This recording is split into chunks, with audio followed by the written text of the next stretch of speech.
Yes, people, welcome back to GNA TV and Chelsea Fan TV. We are back to talk a little bit of Chelsea on this evening show. Great football in the World Cup today, though. Not going to lie. I thought that Korea game earlier was a good game. The Cameroon game with the comeback was a good game. I thought the Portugal game that Uruguay were unlucky. I find it very funny that Cristiano Ronaldo was claiming the goal as well for that first one when you could clearly see it wasn't a goal. It wasn't his goal. It was Bruno Fernandes's goal all day. All day, Bruno Fernandes's goal. However, I hope you guys are well. I hope you guys are having a pleasant evening, day, morning, wherever it is that you are across the world. It is late here. It is quite late here. Not going to lie. It's pushing 9 o'clock in the UK. This is, a bit of a late show to do for today, but I thought we'd just touch on the basis of a couple of things. Christopher Nkunku to Chelsea. Seems like it's pretty much nearly there. We're going to be talking on that. We're going to talk about Christopher Vivell as well. Who else we've got? We've got Joao Felix. We've got a bit again about Mason Mount. We're also going to talk about Declan Rice.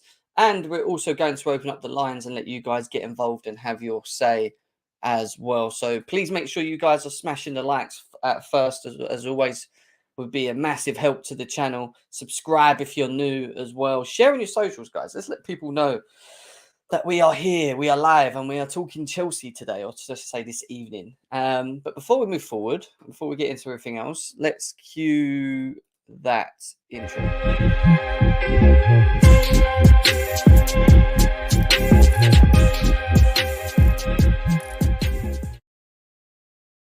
Yes, people, welcome back to GNA TV and Chelsea Fan TV. I hope you guys are well.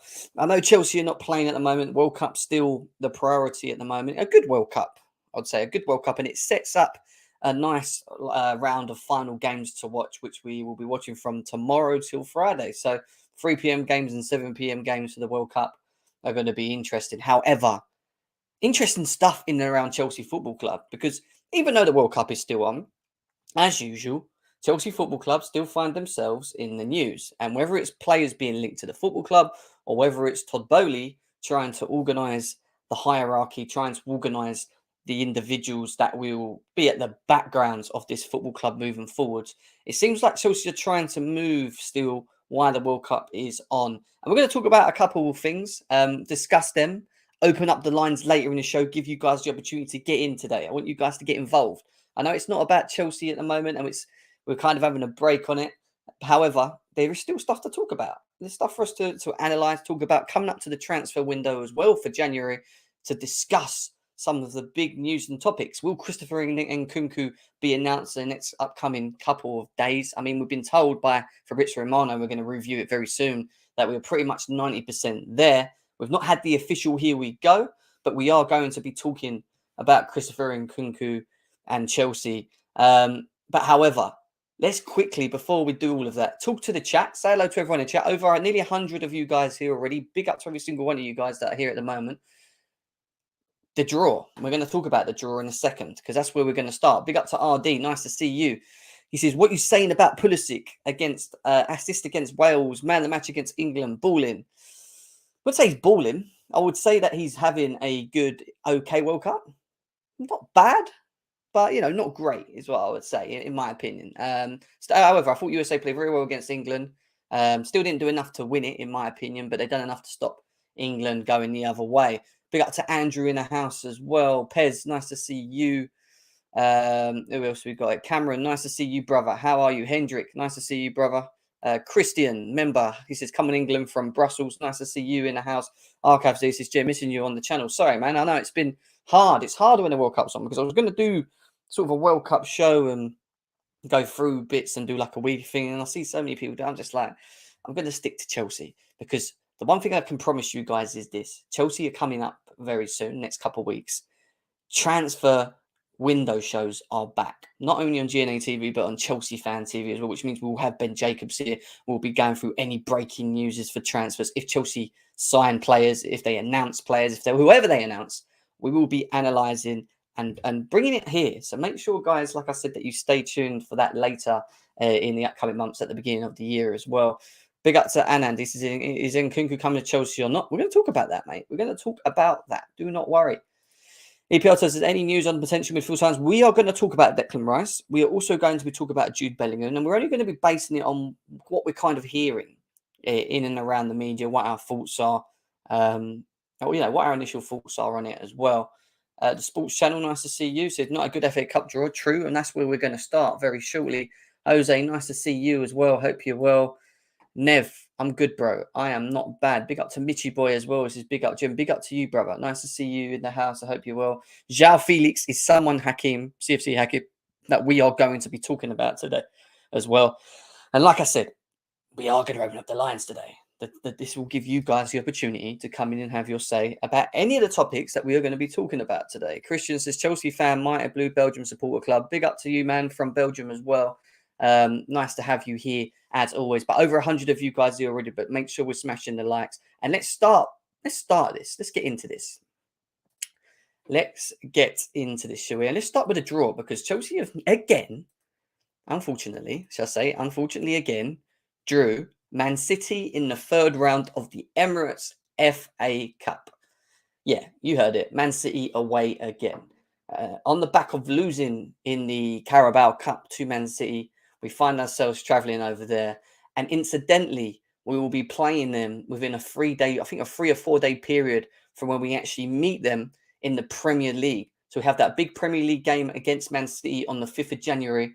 A couple of days later, we travel away to play Man City at the Etihad for that as well. So listen, Chelsea can't get enough of Man City and vice versa. It's going to be an interesting one. Is revenge on the cards for Chelsea in this game? Can we see it? Can we see us bounce back? Can we actually see a performance? Because that's what we want to see, right? We want to see, we want to see a performance from Chelsea. The only thing I would say to all of this is that Wesley Fofana looks like he's training again. And, how fit he is, I don't know. But we've still got a good couple of weeks till the Premier League starts again. Reece James is well and truly on his way. We see Ben Chilwell also, on a treadmill, jogging. Again, I don't know how close he is. Graham Potter's not had any interviews as of yet. But there's players in and around Chelsea that are slowly finding fitness again. Going into this next part of the season, it's going to be big for Chelsea Football Club because we already know that we're on the back of some bad results, some real bad results, and we need to see a reaction from Chelsea. A reaction from Chelsea based on the last 4 defeats, which were just not acceptable and caused a lot of problems, didn't it? Especially in our fan base. Where would Kai Havertz stand if Nkunku signs, as Nkunku's very versatile, can play CF, maybe wing, and Havertz isn't in very good form? Well, this is the thing, Jalal. It's going to fall down to who actually leaves the football club because Havertz could be on one of them. Christian Pulisic may be another. You may even be looking at Hakim Ziyech, who we know that could be leaving as well. So, it all depends on the outgoings, right? Who we choose to let go. Obviously, I feel like we probably get more value on Kai Havertz if we were to allow him to go.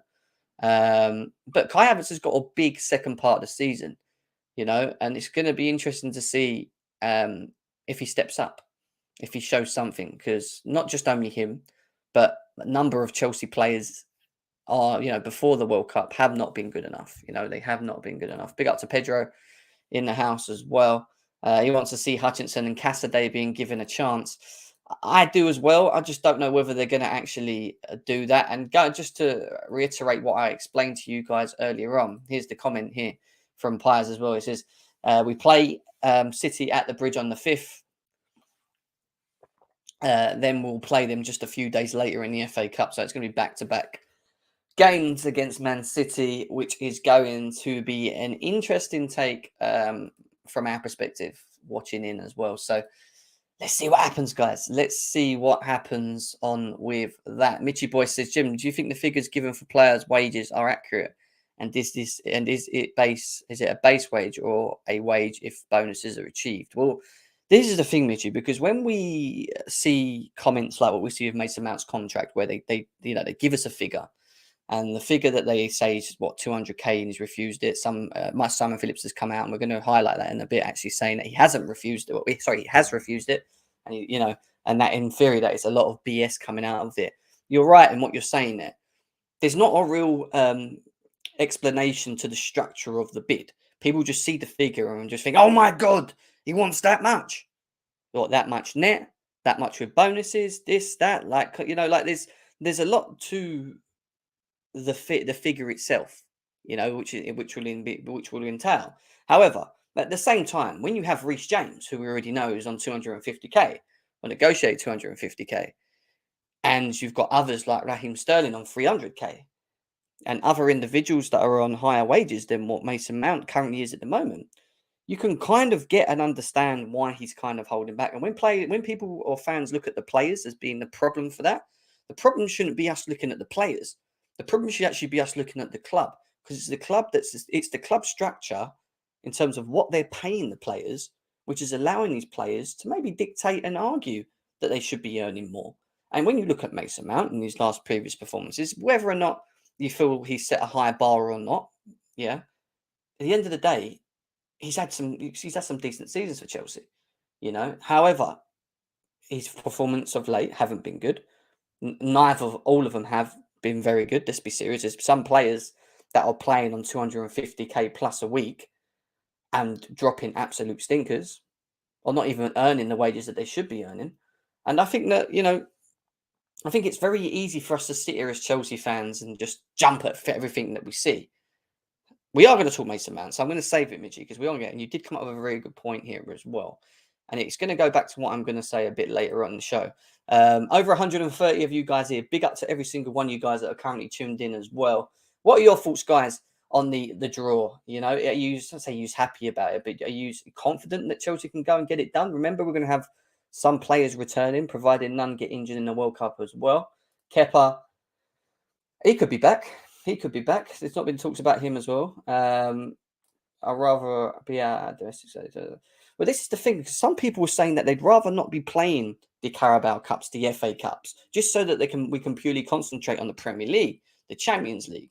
Less games, hopefully less injuries to players, less games, more concentration on games with maybe, say, 2 games a week when we get to February for Champions League. But prior to that, it's going to be, 1 games a week, maybe 2, because we're going to have quite a lot to play in terms of catching up on where we want to end the season. But there's going to be, it will definitely be a lot less games for Chelsea going into that. Jem, Pulisic is rumoured to go United, but Serie A talks are apparently close. Again, Christian Pulisic's another one is up in the air. Do I see him being allowed to leave in the January window? No. I don't think Christian Pulisic leaves Chelsea in the January window. I think he could agree to leave and go in the summer. I just think when you look at where we're at the moment, unless we're going to bring forwards in January, or the idea is to bring a forward in January, I don't see him going. So it depends. It depends on that one. And I know I'm actually don't like him anyway. So it is what it is. Big up to Matty in the house as well. Guys, over 150 of you here combined. Big up to every single one of you as well. We are going to open up the lines, get you guys involved on the topics that we're speaking on today. Sosa says he needs to go as well. RD says hopefully he leaves. He wants him to leave because he feels obviously that he could be treated better. He could do better at other clubs. And I hear that. I hear that as well. Nev says, I never understand why we always play players out of position and never stick to one starting 11, because the clear and obvious answer to that one is that none of the players that we play as the main core 11, barring a finger for them, and I count my fingers, are consistent enough in the systems that we want to play.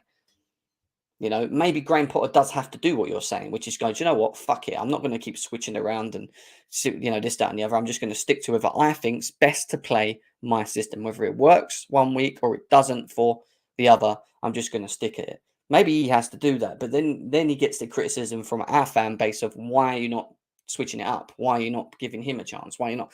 Do you see what I mean? So it's very hard for the managers, I think, to find the balance, especially players that are inconsistent. And they are very inconsistent. They've shown such inconsistency, these crop of players, for a number of years, not even just under Graham Potter. Mount's a good player, but not worth 300k. We begged Ozil and Aubameyang to stay and gave them over 300k. They're both finished their careers. Yeah, but I mean, Aubameyang and Ozil, Ozil didn't leave Arsenal for a while, should have left a couple of seasons before, but stuck. And that is, again, on Arsenal because they gave him that money, ended up sitting on the bench. Aubameyang, we already know what happened with Aubameyang. We don't have to get into it. Big up to Steve in the house as well. Nice to see you.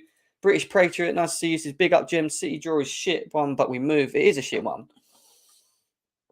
However, like some people were saying in the chat, and the way that we can look at it is, well, if we win, that's another big team out of the FA Cup, which means that if we can get a blessed run going forward to that, maybe it makes it a little bit easier for Chelsea to get to the final, maybe actually win it. On the flip side of it, we get knocked out, then we've got Champions League and Premier League to concentrate on. Less games, players coming back from injury.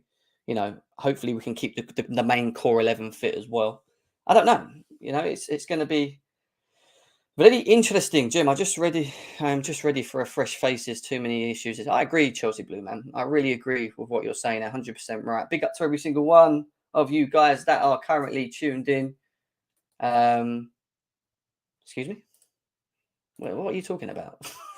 Some people just like blabbing, didn't they? I shouldn't even bring it up really because it's normal. It is very normal in what we do. I just seen the draw, Man City typical. Yeah, it is what it is, Steve, mate. It is what it is. Now, before we get into the transfer talks or the news up to date where we are, but obviously we're going to open up the lines as well. Let's look at one player that is performing very well. And you know what I'm like. I always have to big up the guy because he is a baller. He is generational. He was and always will be generational. Yeah. He is the El Monstro Thiago Silva. And when you look at this and what he's doing up to this point now, at AC Milan, won Serie A, captain an incredible side. At PSG, he became the world's most expensive defender, won 7 Ligue 1 titles. At Chelsea, he won the Champions League, something he never won at PSG in his first season at the club. And in the World Cup, he's bossing it for Brazil at the age of 38. He is football royalty, football heritage, whatever you want to call it. He is the man. He is going to be hard to replace. I'm telling you now, he's going to be hard to replace. And everything that this guy does at his age, and it doesn't get spoken about enough. Everyone looks at Ronaldo and his physique at 36 and, this, that, and the other, and talk about how great he is at a later age. But they keep forgetting to mention the El Monstro. This guy is a legend. This guy is a legend. And I hope he does RD. I actually hope he does lift the World Cup. That is the one thing I want him to do.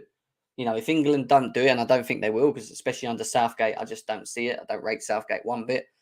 I want Brazil to win it. And I want Thiago Silva to complete it before he retires. But however, I would like him to also get a Premier League.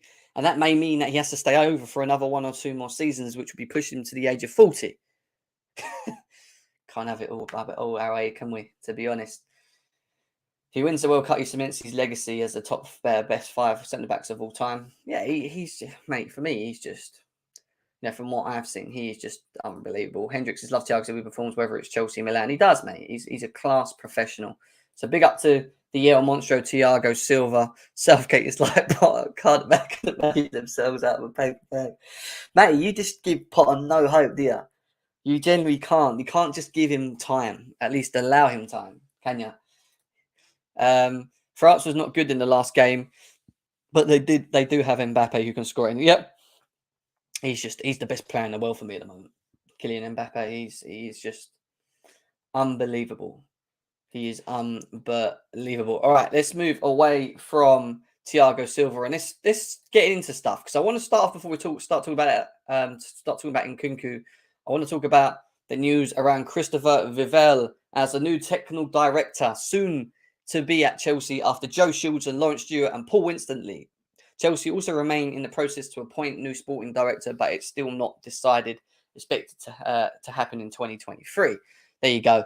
This is one, again, that we have been waiting for. Chelsea haven't rushed to announce him for whatever reasons. Maybe because the World Cup's around the corner and they thought, so well, what's the point of appointing him so early?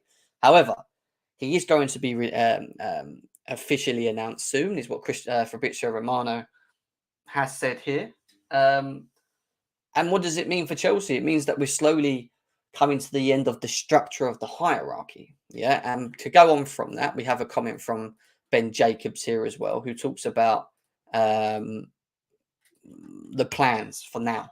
And he says that Chelsea feel their recruitment team is set for the January window.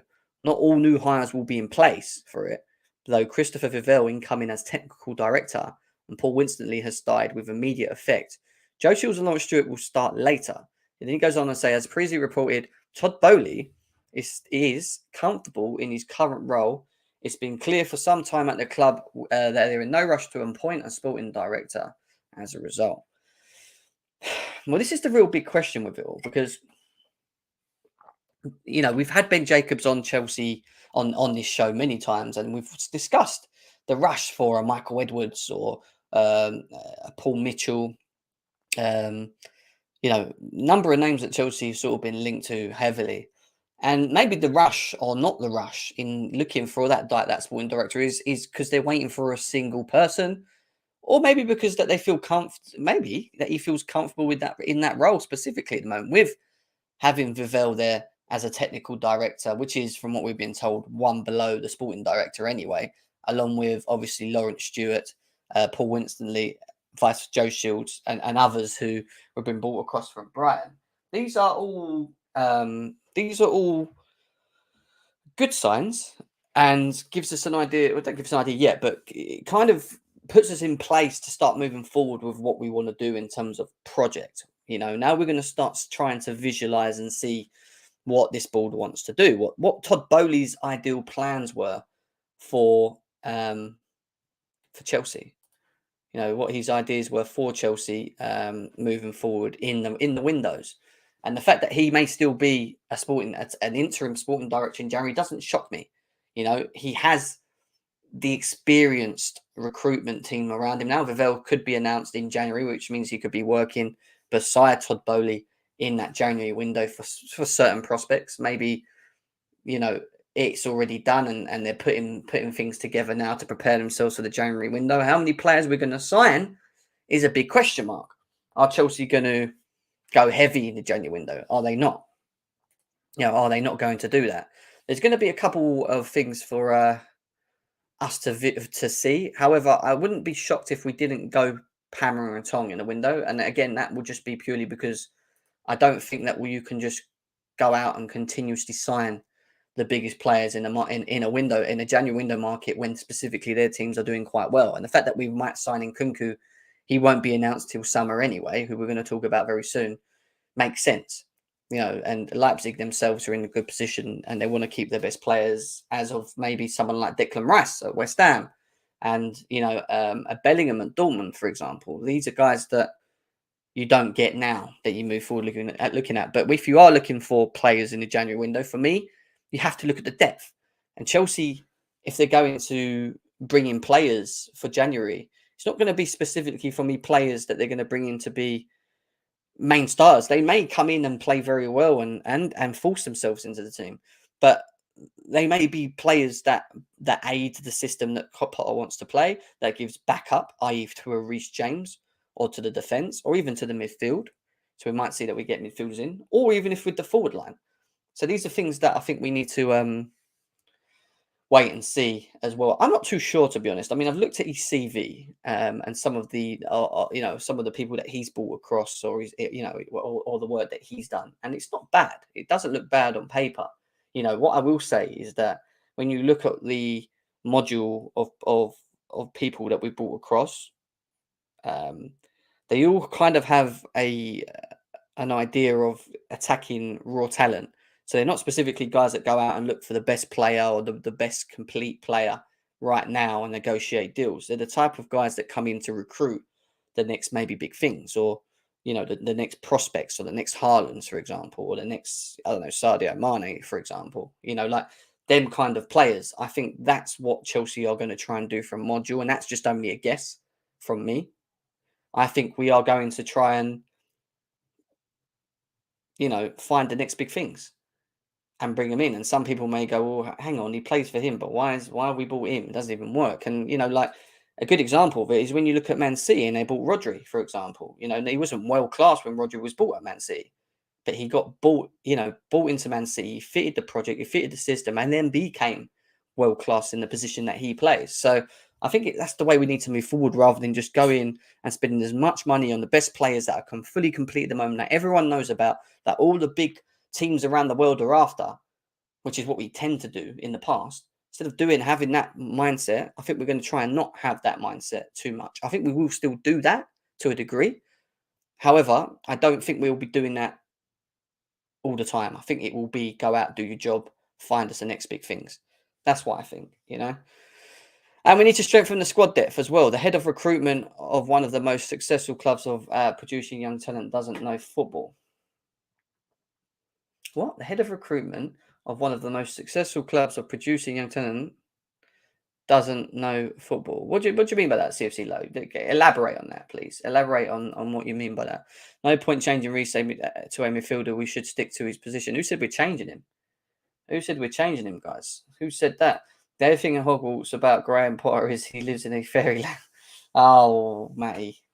No, Mitchy, don't say that, bro. Come on. Don't do this. Don't do this. Listen, guys, over 175 of you here right now, 25 minutes in. Big up to every single one of you guys that are currently in, but I need you guys to smash the likes. I know we haven't got enough at the moment. Let's try and close the gap to 50 likes as quickly as possible. If you haven't done already, hit that like button now. I think we're on 47 likes on Chelsea Fan TV. Come on, guys. If you haven't hit that button, please do so. Subscribe also to Chelsea Fan TV as well. And GNA TV, I know you guys haven't hit enough likes. So everyone that's on the GNA TV side, over 50 of you guys here, please hit the likes. Let's get this as close as we can to 50 likes as quickly as possible. I would massively appreciate it if we could. Right, we are going to have the lines very shortly, but I want to talk quickly about someone that has been in the talks at the moment, and it isn't players coming in. It's a player currently still with us negotiating contracts in Mason Mount. And let me get some water in me because I need it. Jesus.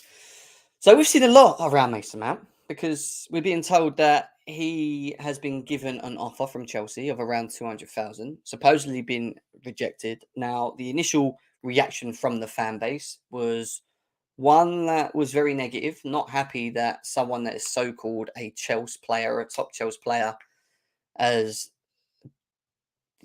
pretty much not accepted the 200k, or he wants more money. He feels that he should be getting. When people are using the fact that he doesn't care and he wants his money, whatever, blah blah blah. Anyway, Simon Phillips has come out and kind of squashed it by saying that Mason Mount's rejecting a new Chelsea contract worth more than 200k a week before flying out to the World Cup has been described to me as BS by multiple sources. Now, I think sometimes you've only got to look at what's going on at the moment. And when I say what's going on, I'm talking about the recent performance against the USA. And Mason Mount got a lot of stick from not only Chelsea fans, but a lot of the media, a lot of the top football pundits. And I think it's slightly unnecessary. I think it's slightly unfair criticism of him. I think he didn't have a great game. However, I didn't think he was the worst player on the pitch. I think there was a number of players on the pitch that had bad games, including Saka, including Sterling, including Harry Kane, who shouldn't have been on the pitch for me because he couldn't even run, even though he apparently had his ankle strapped up. He couldn't get involved. There was a number of things wrong. But ultimately, it kind of goes back to the one real thing with England. And I don't want to stick onto England too much. But again, you look at the manager, you look at the way he sets us up. He committed to the way he set us up. It didn't work. And he didn't rectify it. He didn't make the decision to switch it earlier. He didn't, he could have made things a bit easier for the players on the pitch. He didn't. We got dominated in the midfield. Rice, Bellingham and Mount struggled to get hold of the game. USA dominated us in that area.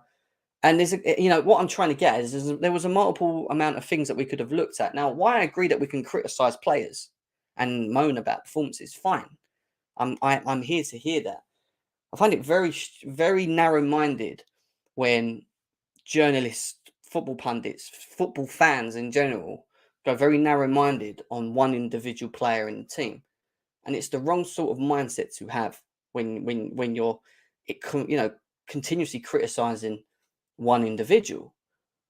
And for me, the England game was clear today that there was a system issue, that Southgate left it too long. He made late substitutions again, that we wasn't set up correctly. Why it worked against Iran doesn't mean it's specifically going to work against the USA, and it didn't, because every team sets up different, has different profile players.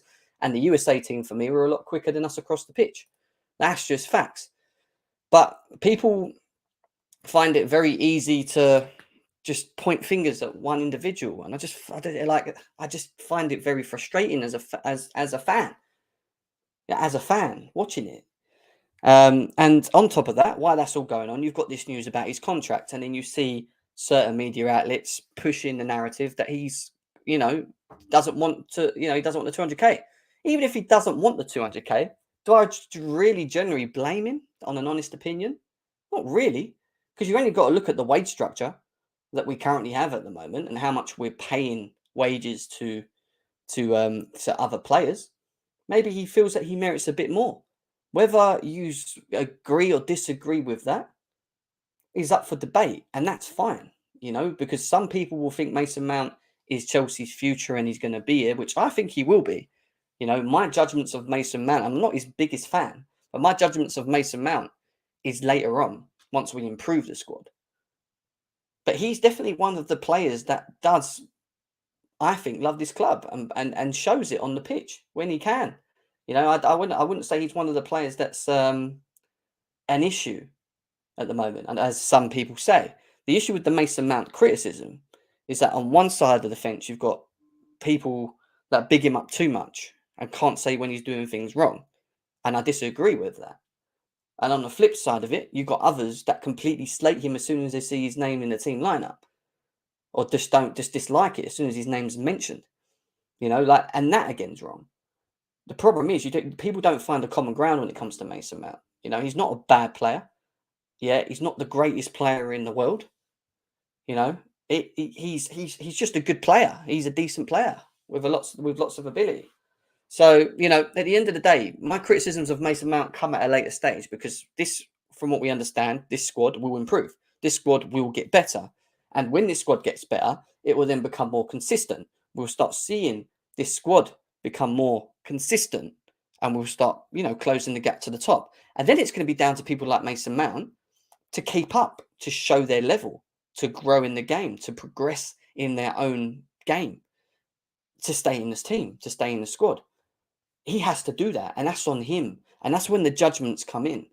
That for me is where I stand with the whole Mason Mount thing. And I see a lot of people in the chat mixed with it. I find it funny. It is what it is. What my old Chelsea fan, man? Please come on, guys. Come on. It's not going to happen, is it? I don't know why you emotionally get so annoyed and stress yourselves out about things like he has to go. He's not going. He's not going to go anywhere. I don't see it happening. Why do we put our mindsets in this position? The truth is, Mount is a decent, good player, but we still don't know his best position. And what does that fall on, Chelsea Blue? That can fall on a number of systems that we try and play.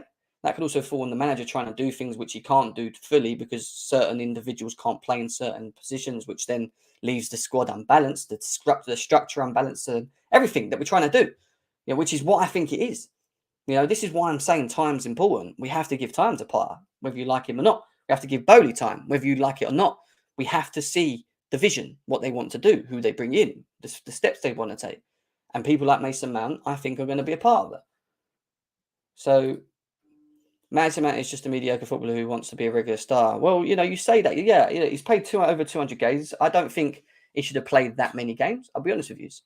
I don't. There's been games where he shouldn't have been playing. But he is... I don't want to sit here and talk too much about Mason Mount, to be honest, because I've got other things to talk about. But he's someone that I want to get into, guys, is that sometimes when the medias or the journos present you with some sort of information about a certain situation, don't always take it as ritual. Don't think to yourself straight away, oh my God, it's true, they just said that. Sometimes it's better to take a step back, understand it, listen to it, but don't get emotionally attached to it where it drives you mad and you have to go on Twitter and write out, oh my God, get rid of him. What I'm trying to get is there's a lot of bullshit in the journal, and I'm talking in journalism in general. And when they can feel a certain storm brewing up or going one way, they jump on the bandwagon and they add to it. And that's what they do. Yeah, that is a part of what they do. And that's why I don't get fully attached to everything I read. I read it, I go through it, I give my thoughts in it. It is what it is until proven guilty in many ways, until it actually happens. There's no point of completely going mad at every bit of news that you see coming out, because if you've seen what's happened to Chelsea in the last year or two, we should know, or we should have learned by now, that everything that comes out of the media isn't always correct.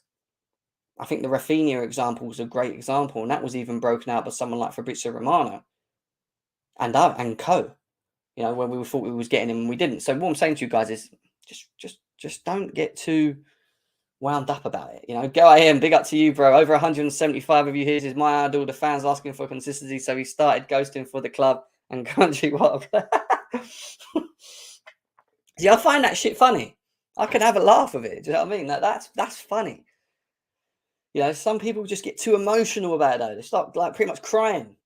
Mount has been player of the season twice, and he's had GAs in. Yeah, well, the stats always back what he's saying. You know, the stats do back what he's saying, but again, stats are important, but equally eye test is as well, and he hasn't been that great this season. Big up to Timothy as well. All right, let's move away from Mount. I don't want to sit here talking about Mount. I don't want to.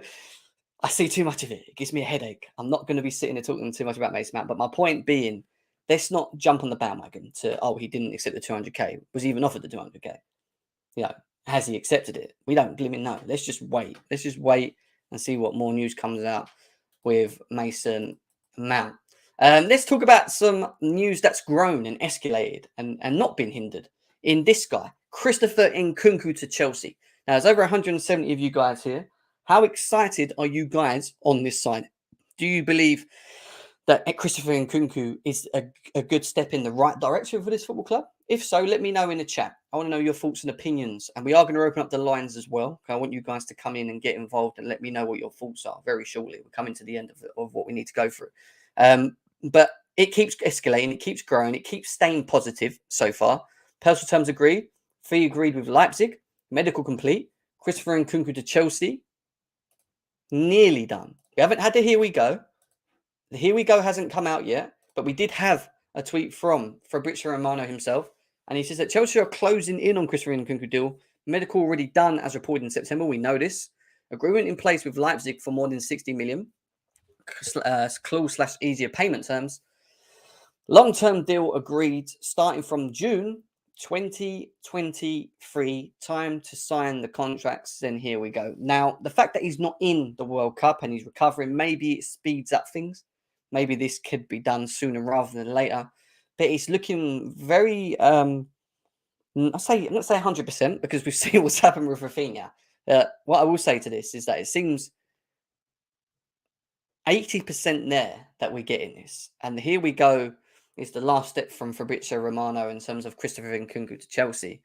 Now, what are my thoughts on Christopher Nkunku? Well, we've had discussions about him in the past. I think he's a great player. I think he's versatile. I think he can adapt to different systems. He's a goal scorer. He can dribble. He's got pace. And equally, what's impressed me more with him is how he's starting to become clinical. You know, you give him a chance in front of goal, he will take it. And he scores different type of goals. He's a player that has the ability to take players on and score. One-on-one with a goalie, score. You know, take a shot from outside the box, top corner, score. Free kicks we've seen from Christopher Nkunku. Been very nice to see. And very good finishes as well. He is a step up. He is a step up. And I'm very looking forward to him coming to Chelsea. Now, some people say, oh, you know, but Bundesliga's take this, that, and the other. Listen, signing Christopher Nkunku is not Chelsea finished. This is not Chelsea done. We know that we still need endless areas to sort out. But he's a step in the right direction. He is something that we need for the long term, for the future, to closing the gap to the Man Cities at the top. With him and Raheem Sterling, I think you have something. However, we still need more. We need more. We need more from... we need more... I say this, we need more of a creator, a dribbler, someone that's a bit direct. And Leao, who's been spoken about quite a lot in regards to being linked to Chelsea. Could it happen? We have to wait and see. Will we hear anything in the January window? We know he hasn't signed the contract yet. Could that happen? If it does, and however, we do look to try and bring in an Nkunku, maybe a Leao and whatever, then we have to expect some outgoings. Because to be bringing over these players, these top prospect players, yeah, you're incidentally having to flush out some of the other forwards. Some of the other forwards that we have that are looking to potentially leave this football club are Hakim Ziyech, who we know is, what we're being told, very close to going to AC Milan. The more he plays well, he got man of the match for Morocco the other day, the more that it fills up our pockets. I'm saying more that it fills up our pockets in terms of the market value in what we sell him for. All right, keep playing well, Hakim Ziyech, because maybe we can, you know, get a bit more for you. Christian Pulisic, uncertainty. What's he going to do? Is he going to stay? Is he going to go? I think it does fall down to this season. I don't think he goes in January, but I think it falls down to where he stands. If he gets any game time by the end of the season, if he finds the form that we've only seen in short stints at Chelsea, could he stay? Could he go? Kai Havertz is someone that will hold value, and I do think a German team, maybe like Bayern Munich and others, may look at him. That's if he wants to leave. That's what people need to realise as well, because if Kai Havertz does leave, I think it will be because he wants to go now, and it's just not working. Like, you know, I don't see it being a case of like us just flashing him out specifically. But he could go, but with him, you'd get value. If you do sell him, you might get a good 50 mil for him. Maybe. You know, so there's options, isn't there? You know, you're going to keep Sterling. Aubameyang, I don't really care about. He's just going to be here until he disappears. Whatever we do with him, whatever, I'm not really caring. Callum Hudson-Odoi is at Bayer Leverkusen. He will return back to Chelsea. Will they loan him out again? Will they keep him? I don't know. It will. We're going to have to. What I'm trying to get at is we're going to have to free up. We're going to have to allow. We're going to have to create space for the Liaos. Nkunku coming in is fine, but if we're going to get more, we need to create space. And I can see forwards leaving in the summer. So Christopher Nkunku's Chelsea is nearly there. We nearly get in it. Here we go. I'm happy for it as well. What are people saying in the chat in regards to Christopher Nkunku? He's a number 10 balls out, is what we've got here. I mean, Nkunku is a pretty gifted and robust player with a footballer's DNA from young. Only thing is, if we can link him up with the correct players, is in a good system. Agree. He won't be enough on his own. He's going to need to be created for. We lack a lot of creativity when Reece James specifically isn't on the pitch. We're going to need creators. So yes, like I keep saying, bring him in, but we need to add a midfield. We need to probably potentially add more on the wing back side of things if we stick into that, or even if we ain't, the full back area, especially from Reece James's side. We need a deep line creator. We need a dribbler who also creates and contributes to goals. There is a couple of things that we need. You know, there's a couple of things that we do need to see at Chelsea. We have to see, guys. We have to see. What is everyone else saying?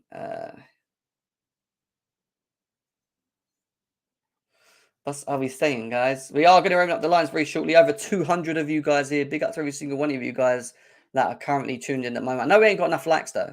So if you haven't hit the thumb, please hit the thumb, guys. Come on, GNA TV, guys. There's over 80 of you guys here. Come on, please hit the thumbs. We haven't got enough likes. We should be over 50 now as well. Please do that for the channel. It helps it massively. Chelsea Fan TV, you've only got 68 likes. So, and there's over 120, 130 of you guys there as well. So let's get them likes up if we can on that one, please, guys, as well. I'm calling it Havertz to AC Milan. Really? No, I think Ziyech goes there. He's definitely leaving. Pulisic considered Man U proposal. I don't think he will stay in the Premier League, Pulisic, but that's my opinion. I don't think he will. Let's move on to the midfield. We are going to open up the lines in about 5 minutes' time, 10 minutes' time. Declan Rice to Chelsea. He's been spoke about a lot. Well, Matt Law's come out and said that apparently West Ham are preparing to sell him for around 70 mil. Now, I've always thought that would be the figure that he will end up going for once they sell him. But he goes on to say that there are 2 Premier League clubs ahead of Chelsea at the moment who have just made big plays to sign him. Now, I can pretty much guess who one of them is. Manchester United. You know, Man United are definitely one of them teams. The second team, some people saying Arsenal. Some are saying Liverpool. I don't see it being Liverpool just because I think there's more interest in Bellingham. And even that, they're trying to sell their football club. They're not going to spend 70 mil. Man City, are they going to look to move Rodri on? Could that happen? Could it be a Man City? I don't know. But, you know, if Chelsea are keen and if what Matt Law is saying is true, and I'm not saying what he is saying is right or wrong. Again, I'll be honest with you, when it comes to even Matt Law's, I take it like a pinch of salt. I'll listen to it. I'll read it. I'll try and understand what I think of it. And then I'll make my own decision from what he said to it. And my thing is that he's probably right. It might not mean that Chelsea don't want him. It just might mean that Chelsea haven't negotiated a West Ham for him yet. Maybe that's just not happened. And maybe two other clubs have kind of jumped on the bandwagon to try and get on, you know, on the front of this. But Declan Rice to Chelsea, I think it could happen. You know, he wants Chelsea, from what we understand. You know, he's got his best mate in Mason Mount there as well. He's a London boy. He'll be coming to another London team in West London. I don't really see him going to Manchester, even though my closest West Ham mate, he thinks that Declan Rice is going to go to Man United. He says he's not going to go to Chelsea. This is my mate who supports West Ham. From what he's heard and listens to with the fans and whatever, he thinks Declan Rice will go to Man United. I don't think so. I think if Chelsea bid the right amount, if Chelsea put the right offer in, I think we get him. And equally, if we don't get him, I'll say this now: if we don't get Declan Rice, it's because we didn't want him. And when I say that, I mean it's because we're looking at someone else, or we've looked at someone else, we value someone else better in that position, and we go for them. Whether it's someone like an Edson Alvarez, and I'm not saying he's better than Declan Rice, I'm just giving you an example of what could happen if we don't sign him. Because I think if Chelsea laid the money, I think he chooses Chelsea. It's just that you've got to get West Ham to agree to it. So Chelsea will have to match that. And I don't think Chelsea have a problem with matching money for Declan Rice. I don't see that being a problem. I see that as well. I know, I saw that. So there's a lot of links to Chelsea, and I think he will push Chelsea. But Chelsea have to want him. Being told that Chelsea have wanted him for a while, even with these other clubs coming in. So now it's going to be the proof in the pudding, guys. This is why I say to you, take it full for what we read. Try and understand it and analyze it and think about it. In this instance, I think he wants Chelsea. I think Chelsea, from what we're being told, wants him. So now it's a point of we know that there's two clubs, whether it's right or wrong, true or not, that are apparently supposedly interested in Rice and are ahead of Chelsea. Maybe because we haven't bidded yet. We're at the negotiations with West Ham. Proof is in the pudding. If they want him, go and show us. Go and show us. Because if they don't get him and they go and bring in someone completely different, that just tells me that we wanted them and not him. That is what's going to be interesting to see. Yeah, Latvia. Maybe they look at Latvia and go, yeah, we want him. They want Declan Rice. We want him. He's guy. We can get him a bit cheaper. He is the one for the future. He's got this A, B, C, and D. Maybe they value him better than spending the money that they would. I don't know. But we will find out. Yeah, we will find out how much Chelsea value Declan Rice. Rice will go to United, Jim. United are top for sale and the new owners will spend. True. Whoever the new owners will be, we'll have to wait and see. Alvarez, Rice, and Bellingham. Do you know what? I'll be honest with you. There's one player that I do want at Chelsea. There is one player that I really do like. Enzo Fernandez. And he isn't someone that comes in and plays in the Declan Rice role. But when you look at his abilities and what he's done at Benfica, to even what he's done at Argentina in the small time that he's come in, I think Enzo Fernandez has a bit of greatness about him. There's something about him when I watch him that I look at and I go, this guy's going to go to someone big. And he will get there. And he will get to the top. He's just got so much raw ability. So much raw ability. And if we can just get our holds on someone like him, I'm talking about he's physical. His ability with the ball is amazing. What I like about him more than anything is he's so progressive. He always plays the ball forward. He's progressive. He's what we missed. And I'm talking about he will get the ball at the end of the box, calm, dink the ball over the top. Says Fabregas-esque style. Or, like he's got an eye to find them passes. Along with the physical, along with being able to shoot outside the box, along with being able to header, along with being able to do A, B, and C. He's equipped. He is built for the Premier League, this boy. And I think Pep Guardiola is going to try and get him. And that's why I want us to get him. Because I think that aging Man City midfield needs to revamp soon. And I'm throwing De Bruyne in it as well. De Bruyne, Bernardo Silva, and Rodri. I think he's going to look at refreshing that midfield, and he's going to want Enzo Fernandez. I'm telling you now, I got this feeling Man City are going to want him. So we need to act. You get an Enzo Fernandez with a Declan Rice or whoever you want, an Edson Alvarez, along with Mason Mount, and then keep Kovacic as well, who's having a good World Cup. I think we have a pretty good midfield. I wonder if you guys agree with that as well. Hell yeah, Enzo, he's the truth, mate. He's honestly. I don't get too thingy with players, but I'm watching this boy and I just see something about him. He's going to get to the top. He's that good. You think Rice and Mount signings are linked? I don't know. The answer to that, probably not. We won't get that. Chris Bowley hasn't bought anyone American yet. Jimmy, isn't that why we're trying to get the Russian kid similar to Enzo much cheaper? Yeah, but the Russian kid is a lot younger, plays a completely different, and we're talking about Zakarian, who we're looking to bring in January. He's a lot different terms of position-wise to Enzo Fernandez. You know, he can play off the wing as well and create. He can play in a cam role, but he's one for the future. That Zakarian, you know. Yeah, it probably did, Waldo, but I would pay it, mate. Honestly, I don't. And I'm going to throw it out there. People might not like this. I'd rather have Enzo Fernandez over Bellingham. I would. I think Bellingham's going to go Liverpool. I think Bellingham's a very good player. I do. I think he's a top player. But in terms of what I've seen, this is preference. You might disagree with me. This is just preference of what I've seen. I think Bellingham's a great player, box to box. You know, can do pretty much more than what he does. Anything I think Enzo's better than him at is the creativity, the productivity, the eye to see that pass. You know, and he's also 20. Yeah, they're both young. You know, I think they're both good. You get either of them, I'd be happy. I just don't think we get Bellingham, in my opinion. I don't think we get Bellingham.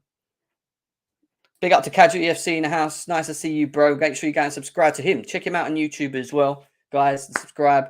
Over 170 of you guys here combined at the moment. Nice to have you all here. But like I said, I did say that, mate. You may disagree with me. You may disagree with me. You know, I'm not saying that I'm right. I'm just saying that's my preference. That's all. But he won't come to. I don't think he will. No Turk player, Jim. No, they're all shit. They're all shit, Fraser. They're all shit. Right, we are going to open up the lines in about 2 minutes because I want to get you guys in for the next 40 to 45 minutes and have your say. Let's just quickly swing on to this, which is in regards to Jude Bellingham, because Simon Phillips has come out, quoted by Matt Law, and it says this: Chelsea will be big for Bellingham, but they are not favourites to sign him. They will match any bid that is made for Bellingham, but the move won't just come down to money. Goes back to what I said. I think Chelsea could match Liverpool, could match Real Madrid, and I think we'd probably be third favourites. I'll be honest with you. You know, Real Madrid can attract who they want when they want in that midfield, and he might want to take that big step. Equally, you heard him in his interview talking about Liverpool, Steven Gerrard being his main guy. You might want to try and relive and do the sort of same things over there. I don't know. I just don't think he's... The only way Chelsea get Bellingham is no one bids for Bellingham but Chelsea, and he wants to leave. And then maybe he goes, yeah, why not? Not that he looks at us like this half-heartedly team. I just think he'll have, from what even Matt Law saying now, I think he'll have preferences more than what Chelsea are, or who Chelsea are. You know, but supposedly Chelsea are going to try and do it, is what Matt Law is going to say. So, you know, we'll see. We will see in regards to Bellingham to Chelsea. Does it happen? Does it don't? And Enzo and Alvarez, what Diety said, Jude Bellingham is replacing Gundogan next summer. I think he thinks he will go Man City. You need homegrown players in your squad as well. I get that. I agree with that. I'm happy that Trevor Chalobah got his contract as well. Happy that Trevor Chalobah got his contract as well. What else have I got left? Oh yeah, one more thing I've got to talk about. And some of you guys might not like what I'm about to say. Some of you may agree with me. And I'm quite happy with this news from Simon Phillips. Joao Felix has been monitored and scouted by Chelsea recently, mainly under the old ownership. But as of right now, sources are telling me that we aren't looking to sign Felix. He's not a player that Chelsea are actively trying to sign. And God, do I pray that we do not sign him. He is definitely not the player that we need. I am sorry. I do not rate this boy. I think he's okay. He is not a generational talent. He is not... I don't really know what he's really great at. And I think in the Premier League, when you look at his physicality and his abilities, I think he struggles. And it would not work at Chelsea. You moan about Havertz and Pulisic and Ziyech and Mount. We'd have the same problem with him.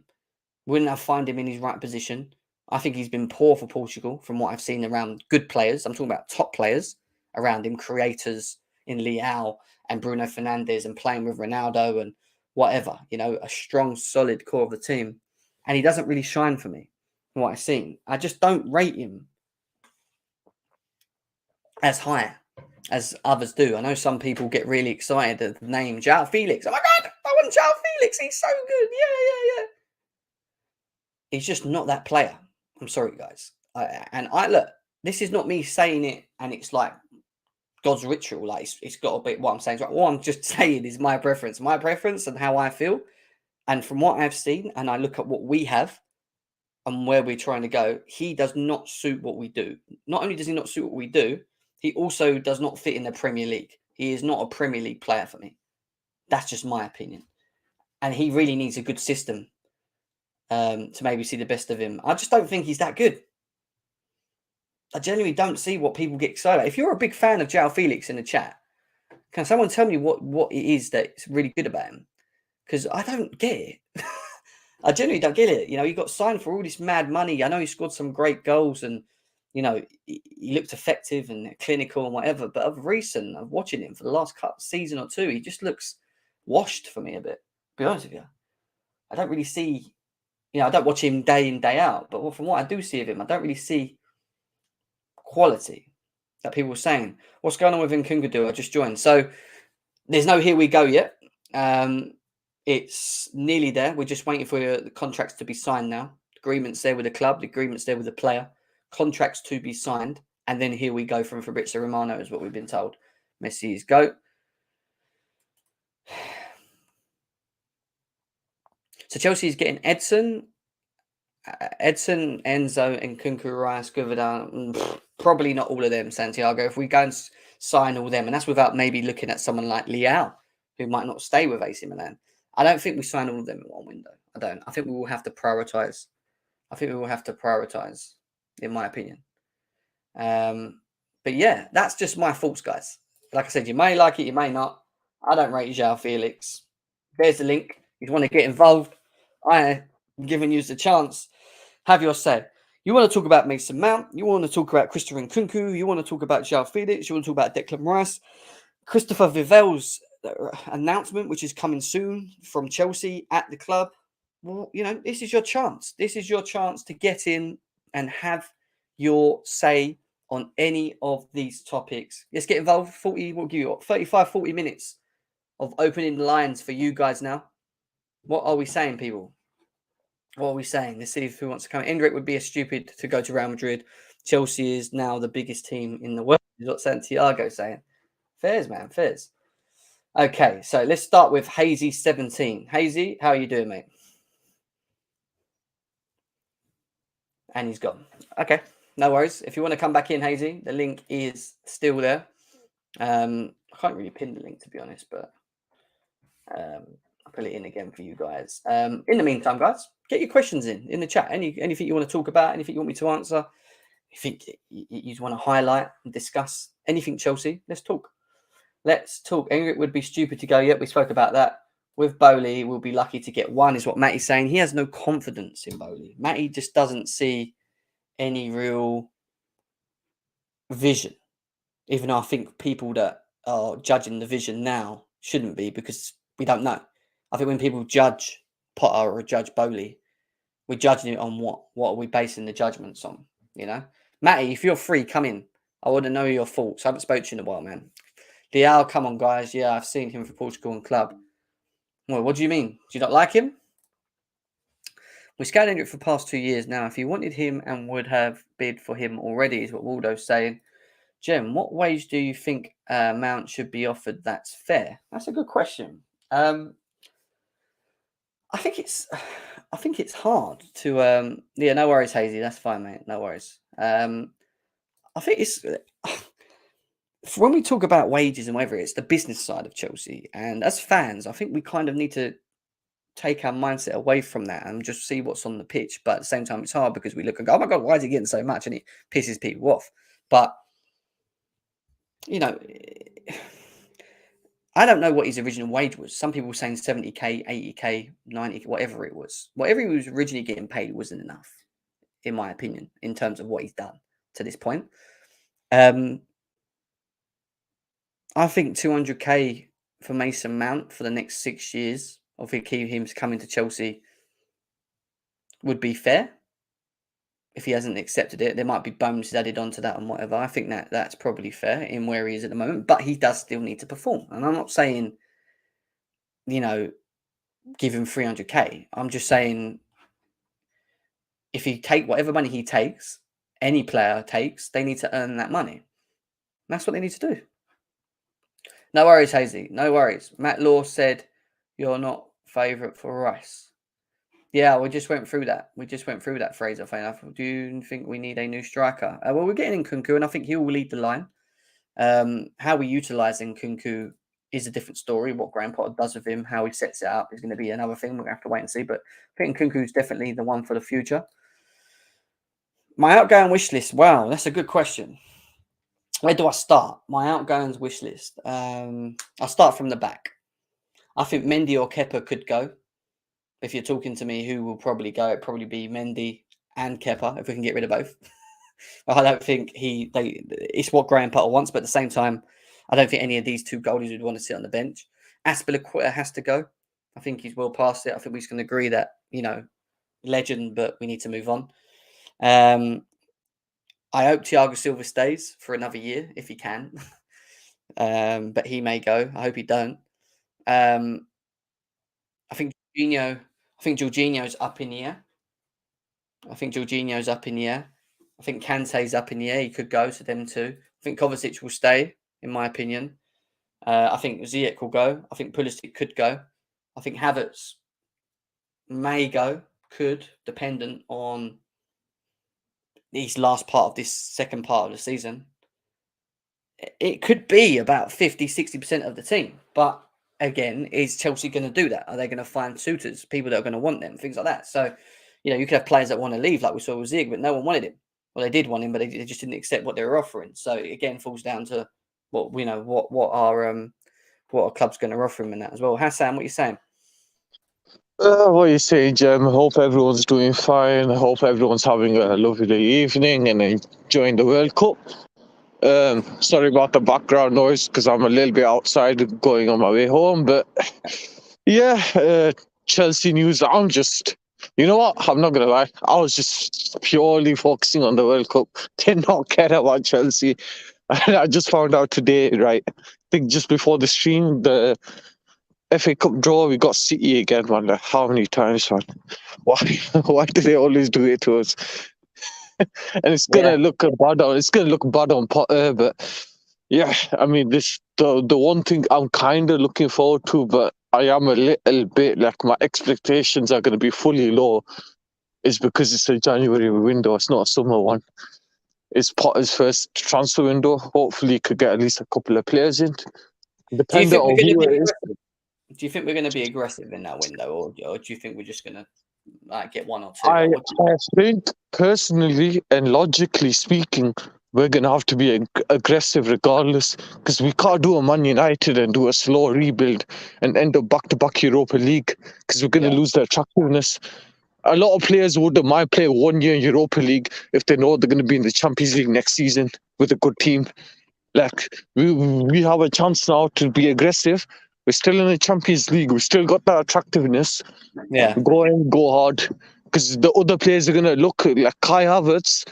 The way that Kai Havertz, Mendy, all these lot looked at us when Ziyech and Werner came in. They looked at the 2-3 good players going in the summer, and they've all started following. So once we get the Nkunku, Liao, whoever it is, a DM, the rest will all follow. And I believe we have to go aggressive. And Bowley has to as well, because let's be honest, contractually, I've said it multiple times, he's legally obligated to compete for trophies because Roma's put clauses in there. So he's under pressure now. Even though he feels rushed, he's going to have to do it. He's going to have to go in hard and invest. Because he has to. It's his 10-year contract as well as the stadium upgrades. So he's got a lot of things to do. He's got footballing people behind him to back him now, whereas before it's just him and Tuchel. So, yeah, he's got footballing brains I could recommend. Can he do that in a January window, though? That's the thing. Can he be that aggressive in a January window, or is it something that we just need to... You could argue that the Nkunku deal was quite aggressive in terms of just getting it done. No, it will be aggressive, but it depends on how aggressive, what you guys interpret as aggressive as. Like, I believe that the January window will be aggressive, but a lot of them would be pre-contract agreements for the summer. I feel like only a couple will come through January. It's very, very stupid if you think there's going to be more than 2, maybe 3 players. I think there'll only be 1 or 2 max, and I think they'll be the main ones. But I guess Bowley's gonna have to do what Marina did with Ziyech and Werner, sign half of them for February, March time, and get them all on pre-contracts.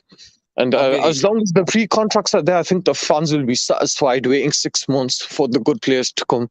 They did that last time anyway. Yeah. They did that like 2 years ago, so I'm sure the fans can wait. And we're in a rebuild, so Yeah. I think January is get rid of the toxicity and clear as many deadwood as you can, or try getting them in contract agreements to get on in the summer. Find potential buyers, because why not? Straight after World Cup, a lot of these players are auditioning. Look at Ziyech, he's playing well. Ajax may come in for him and stuff like that. So yeah, and apparently Pulisic. I don't know who. Oh, there's someone there with the background noise, but I was saying Pulisic's got a loan deal. I don't know if you discussed it on stream. Well, yeah, there's loads of offers, right? And I'm just gonna quickly finish up. January is the best time to get rid of deadwood, or just get rid of these pre-contract agreements and get everything sorted. Yeah, I agree. I mean, CFC Peslo says, what do you think of Gavordia's performance? I think it's been quite good, actually. I think it's been very solid. Again, it's going to cost us a good 50, 60 plus million to get it done. Will we go for it? We've been told that Chelsea are prioritising centre-backs. I don't think we're going to do that in January, but it could be one for the summer. We know Thiago Silva is going to leave the football club. Are we going to prioritise him? Maybe, maybe not. We'll see later on. We've also got this news in regards to Christian Pulisic. This is rumours about Dortmund, United and Newcastle are not hot. Being told that he wants to stay at Chelsea in winter. He really tends to this plan, but talks could take place if he would receive a great and interesting offer after the World Cup, but it's unlikely. Again, it won't happen. I don't think it will happen. I don't think it will happen until summer if he goes. And again, it's going to be falling down to if he gets enough game time in this next part of the season, his performances in this last part of the season as well for Chelsea before obviously any decisions of Christian Pulisic leaving Chelsea. Fimba, is it Fimba? How you doing? I'm good, Jem. How you doing? Yeah, not bad, mate. Not bad. But what you saying, mate? I want to say that I'm saying, how are you doing? Yeah, I'm good, mate. I'm saying, yeah, I'm good. I'm saying, what are you saying? What do you want to say? What do you want to say about Chelsea? That's what he's asking. Yeah.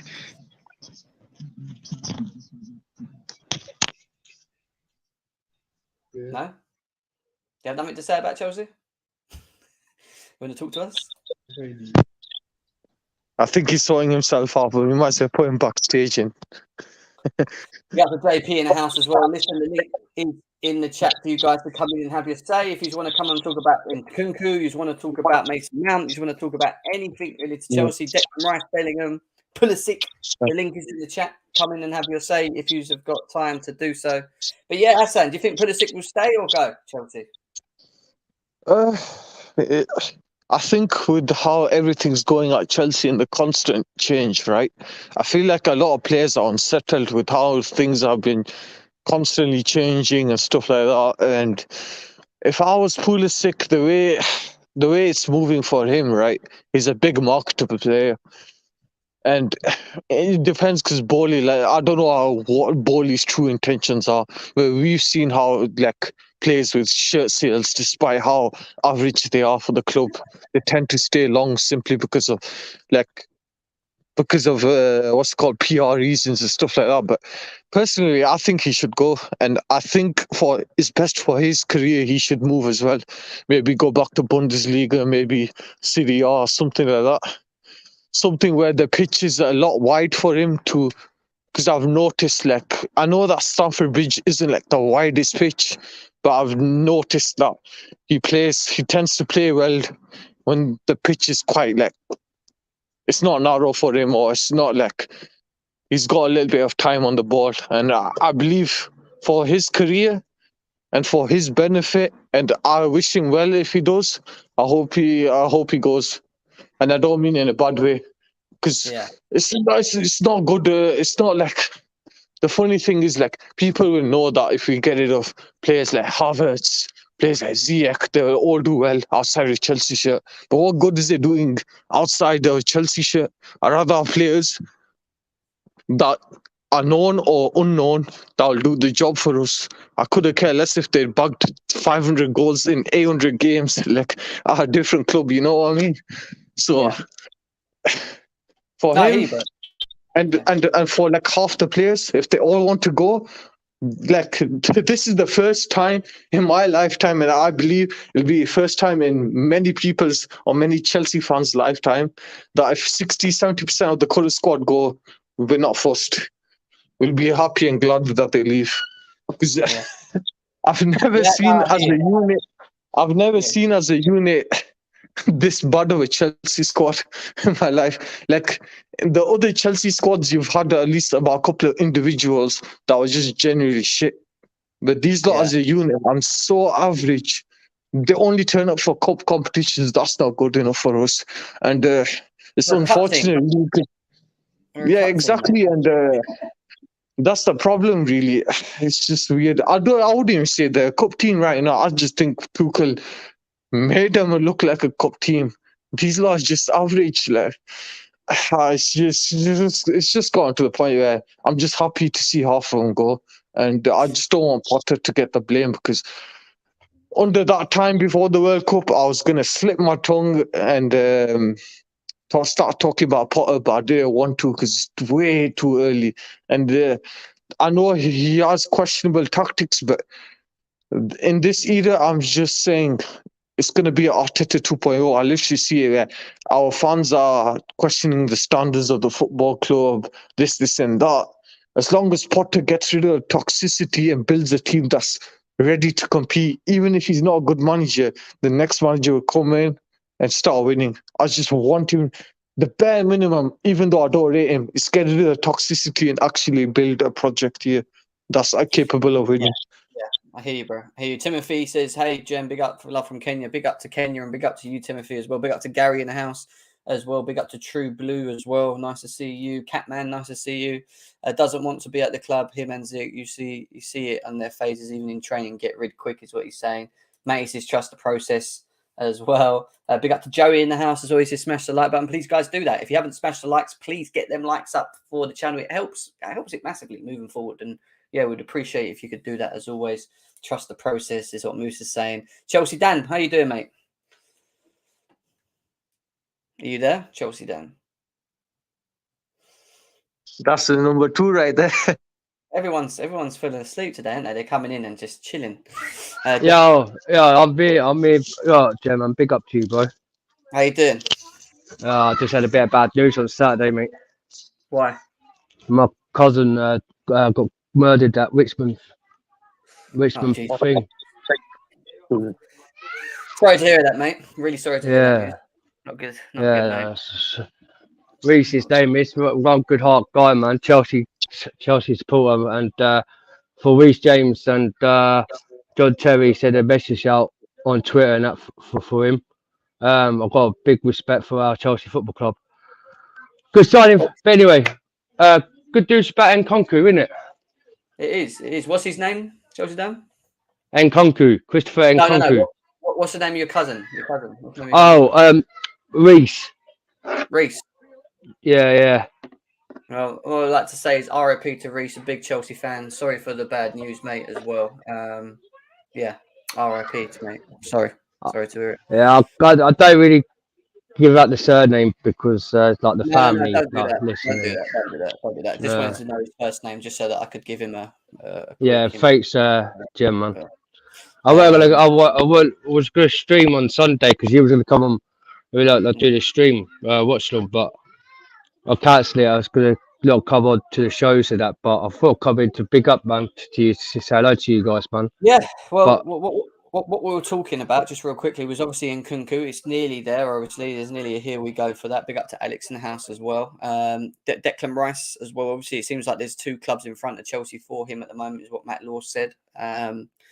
And Mason Mount's contract, which I'm just getting a bit boring talking about. And obviously, Bellingham, apparently Chelsea might go a bit heavy for Jude Bellingham to come as well. So, it's all just paper talk at the moment.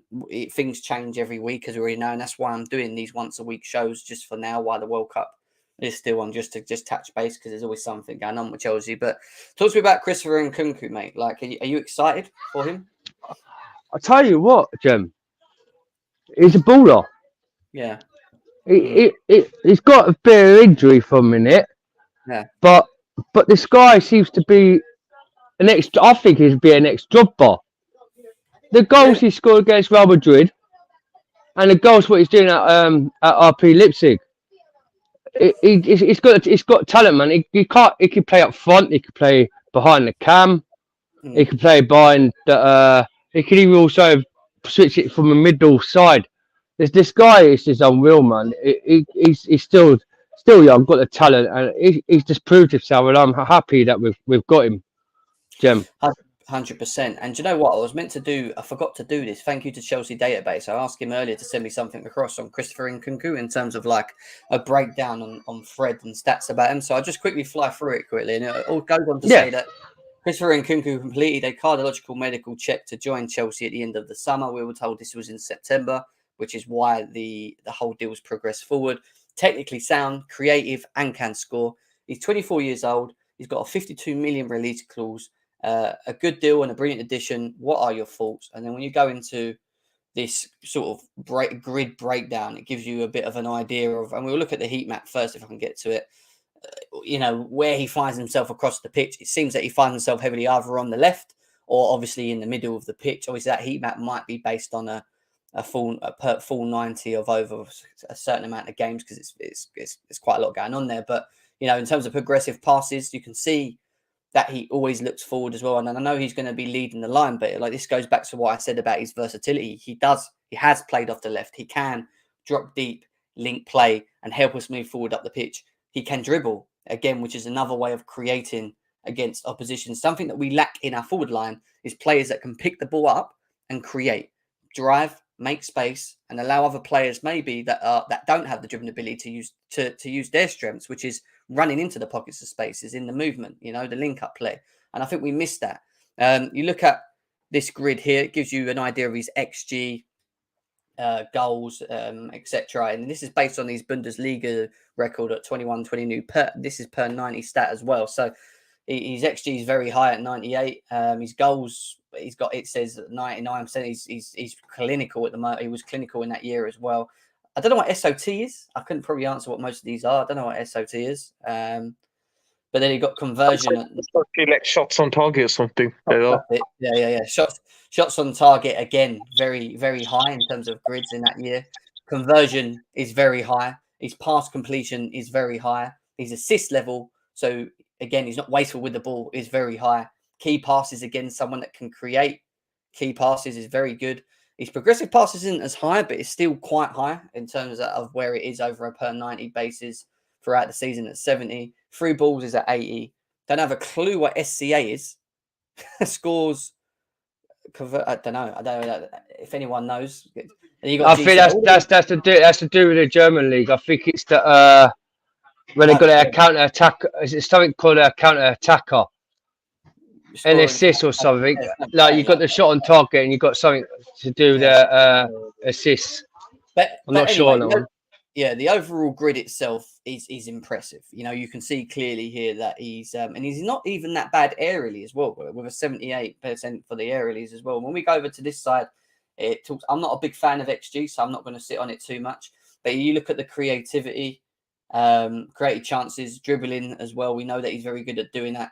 His type of goals that have been scored as well, every per 90, are of mainly in the box. Someone that we could deem as maybe being more of a predator inside, but he can also take a shot outside the box. We've seen free kicks taken from Christopher Nkunku as well. He has the ability to do that. And he also, like we said, has the ability to assist. And when you look at where he assists from, it can be in the box, which means that it's probably 1-2 link plays in the box, which creates space for the players to run into and smash it into the back of the net. Or if it's with him being a bit more deeper and picking the ball up and, playing that through ball in behind the defence as well, for whatever example. This is stuff that Nkunku can do. But he's played 34 games in that season, 20 goals, 13 assists, 64 chances created. His pass accuracy is over at 81.77% record. Again, these are stats based on his 21-22 season at Leipzig as well. So it just gives you an idea of the type of player that Chelsea are bringing in. And it's a player that doesn't really have just one specific ability. He's a player that can do many things, and what we can say he's good at, or very good at, is putting the ball in the back of the net. And that's something that we know that Chelsea have needed, or have needed for a while, you know. So it's an exciting player, right? But again, still not enough, is it? When we look at what we need still moving forward. Jem, Yeah. it's coming in the summer, right? Because just been talked about it coming it's coming after the World Cup. Then the next minute it's going to it's coming into the new season. No, he's coming. He's going to once the contract's announced, it'll be for a sign. He'll be signing for Chelsea from June 2023 onwards. So it'll be from the summer of June 2023. It'll be. I don't think Jude. I know when you said about Jude Bellingham. Yeah. I don't think he'll be coming to Chelsea. No, I don't think he will be. That's. I think Liverpool. I think if Liverpool's got this the Saudis in, he'll go to Liverpool, Man City, or it could be possibly Real Madrid. Yeah, I think Liverpool, Real Madrid is probably what. And I think Matt Law brought it out earlier. He said Chelsea isn't. Money will talk and Chelsea will bid for him, but it does fall down to preference. And his preference, I feel, from what I've heard from him and whatever, could be a Real Madrid, could be a Liverpool. Not that he wouldn't like Chelsea, but I do prefer Enzo Fernandez. I've said it. I think Enzo Fernandez is a baller. I do. I think he would suit us to a T. Really do. I think he's that good. He's physical. He's big. He creates. He scores goals. He can do. He can do a number of things. You know, and I just think there's a quality. I look at him and I just see a player that's going somewhere. You know, and if we don't get him, what do you think of Frimpong? Huh?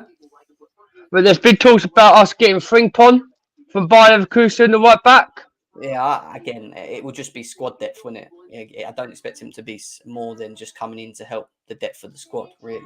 Well, for Reece James. Yeah, which we need anyway, don't we? To be fair. So, but I was talking about this. Friday about Frimpong. A lot of people say he won't come to Chelsea because he won't want to be second fiddle choice. You don't come to Chelsea not fighting for your position in the first place. We talk about our expectations as a football club, and when you think about the great Chelsea teams, we always had depth. We always had players fighting for positions. We had a strong squad. So if you're going to come to Chelsea with the attitude that you don't want to go there because you want to play football, that just tells me you ain't good enough for us. Don't come. Yeah, we want players that want to compete. Yeah, we don't want players that just sulk because they don't get to play. You know what I mean? Like, I don't care. That's the way I feel. I mean, AJ. Do you think? Sorry. So let's ask you a quick question. Sorry, one more. Sorry, AJ. Yeah. If Mason and if Nkunku comes here, do you think people allow off Mason, Mount, and Havertz now? Because if it's the case, if we're getting these good players in, I think Mason, Mount, and Havertz could probably.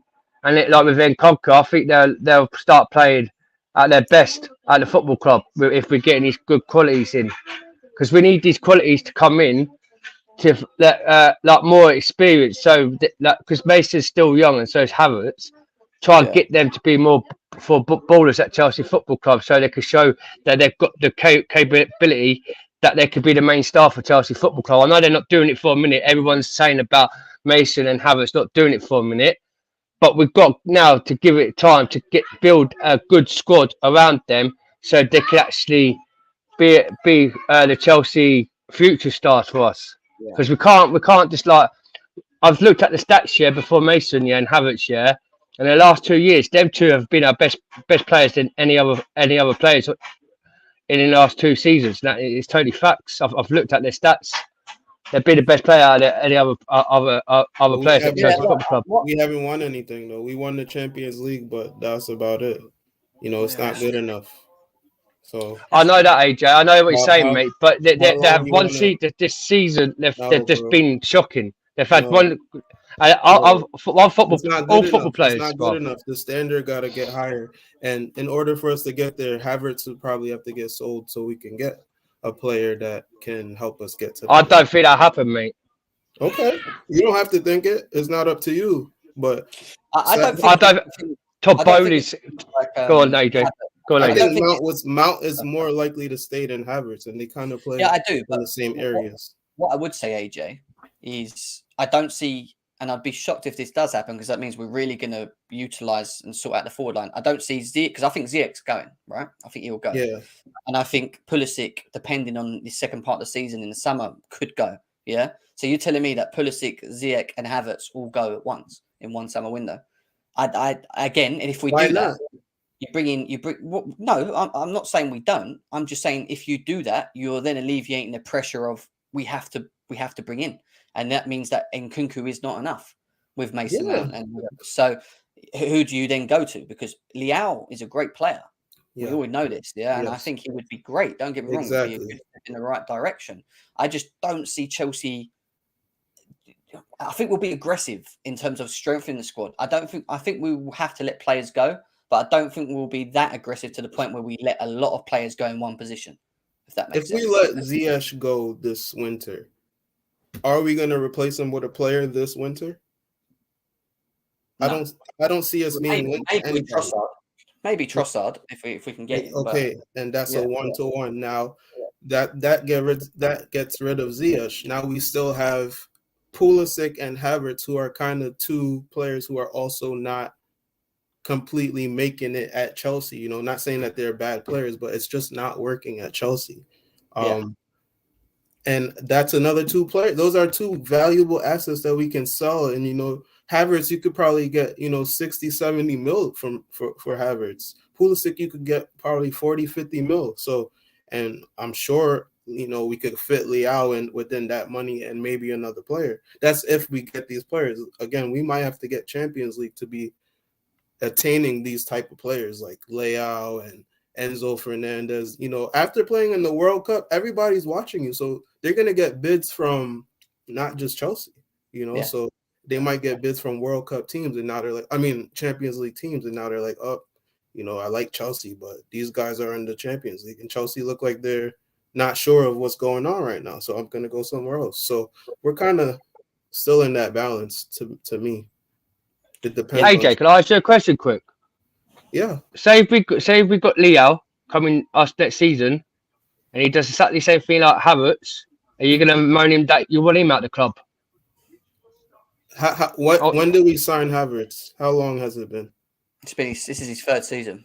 Okay. Right, this is first season. So you but asking if Leao, me about layout. Right, if Leao does, AJ, quick, let me land quick. If Leao plays with us for the 3 seasons and does the same thing with Havertz, would you want him out? Because he's juggling Havertz. Yes, this is yes. So what? So you're saying he's quality now? The way he is now is quality. You just basically just came out your words saying Leao is quality player, that we need a quality player in our Chelsea Football Club. Yes. So if a player's quality and he does exactly the same thing at Chelsea Football Club in the Premier League, then you will in 3 years and he comes plays, you want him out. If bro, this what I mean about fan base. Don't give football players to adapt. Are you asking me? No. I'm asking you, mate. I'm asking you. Let me answer you. If a player's here for 3 years, remember, okay, this is I gotta keep saying this is Chelsea, right? Chelsea is in a different class. There's a million clubs. Chelsea is in the top 3% of clubs. So these answers don't necessarily matter to every other club, but when you're talking about Chelsea, you're talking about a standard. If you're there for 3 years and you're not having a proper impact, you have to go because we have to replace you with somebody who has that impact. There's no time to waste. 3 years, when you get signed, you probably get a solid year and a half to prove that you can do it.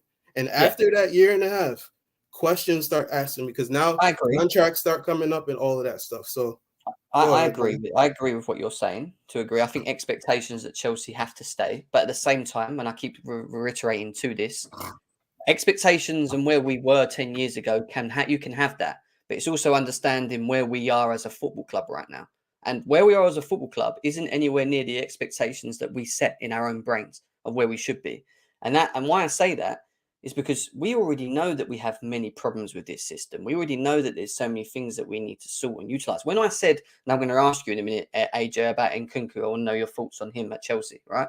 In a second. But when I say about signing Nkunku, I think he's a great player to bring in. And again, it's a step in the right direction. It doesn't solve our problems. He could come straight into this team and it not work. And we could ultimately see a player that have the same season as someone like Timo Werner had and Kai Havertz has.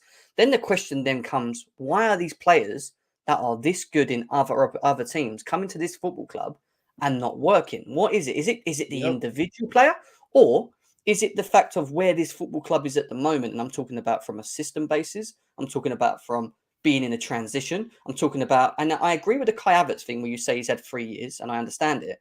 But let's really take into context what has happened in this 3 years at this football club as well, because we've been sanctioned as a football club, which stopped us from negotiating for a long periods of time. Yeah, we were behind in the window when we started the summer window under Thomas Tuchel, even though we kind of got some of the players we needed. We knew we were never going to get all the players we needed, right? Because we just couldn't do it in the one window. There's so many areas, midfield, centre backs, right backs. We knew we could do it. So if we already know that there's certain problems with the team and it's not just specifically that one area, why do we not see that we should give a player and more to like give the players time to at least because my point is, AJ, at one point, if in the next 3 years, 3 seasons, or even sooner, I expect to see the vision of what Bowley wants to do, right? So that means that we should be progressing, which means we should be closing the gap. Exactly, yes.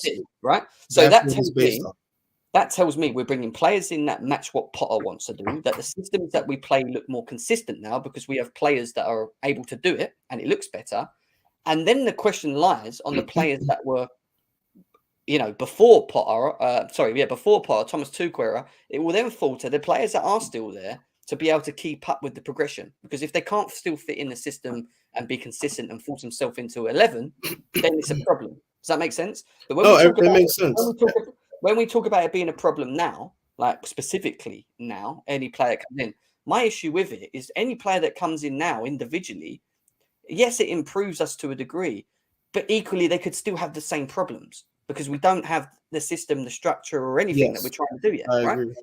Yeah, I agree. But specifically, Dan said Havertz, and Havertz has been here for 3 years, and he hasn't shown any improvement over that time. So when you're looking at that, and then now you look at him for Germany, we're seeing all the same flaws, and we're complaining about the same thing. So if we give him more time and he still continues along the same path, what are you going to say now? You're going to say, oh, we should have sold him 2 years ago. But AJ, could it not be the manager's fault? If say if we got Leo in and he does exactly the same thing what Havertz does at Chelsea Football Club, could you realise it could be the manager's fault?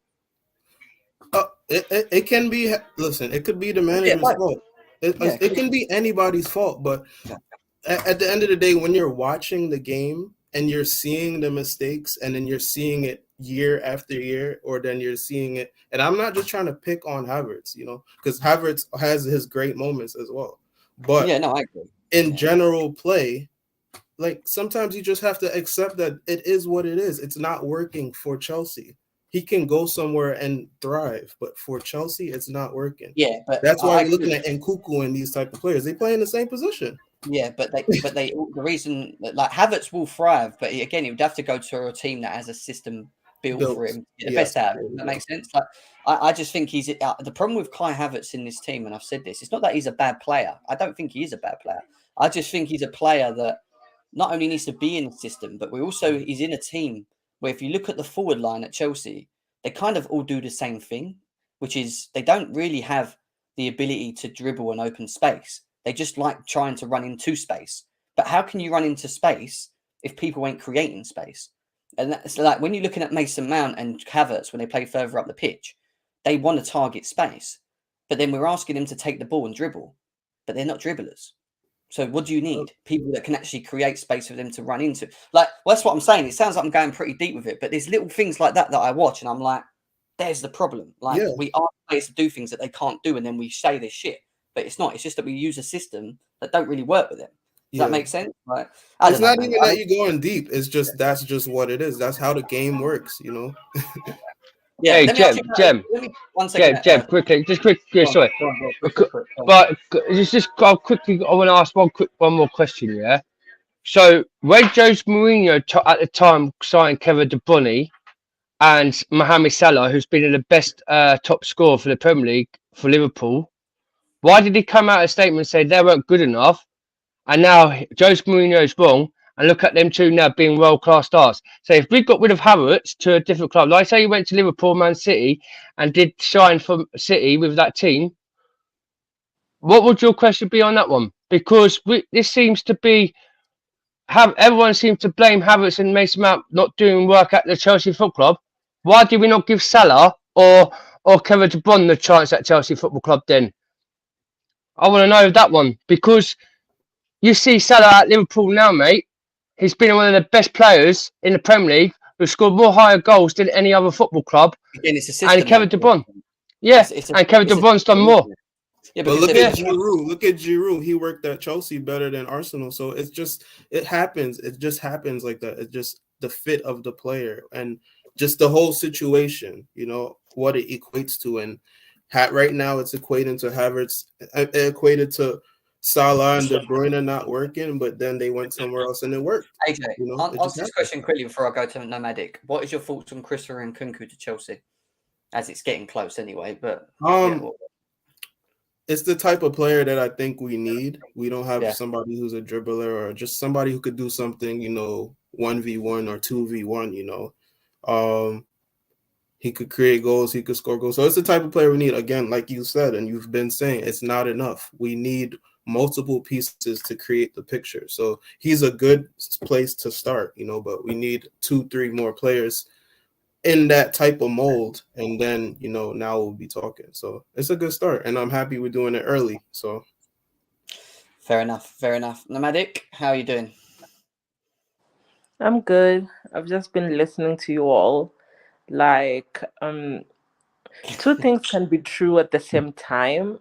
Yeah. My point is, when it comes to Havertz, I think majority of the fan base, if you're being logical and not like trying to point score against each other, I think most of us realize that he's really a good player. He's really techy and all that.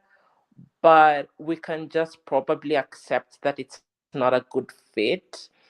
Yeah. And when I'm trying to see, like, when we look at, my point is, when Frank and Marina were getting him, what was the plan for him? That's my point with this. Yeah. It's like, for me, is that final piece on a jigsaw. You know, he's like the cherry on top. But when we were buying him, we were so disjointed. We were just coming in from a transfer ban. We had lots of cash to burn. COVID. Because when you look at that transfer season, who has worked out apart from Thiago, who was on a free, and probably Chile? But apart from that, how many of those players we bought on that transfer window really worked out? And that's my point. He is a very good player, but he doesn't suit us.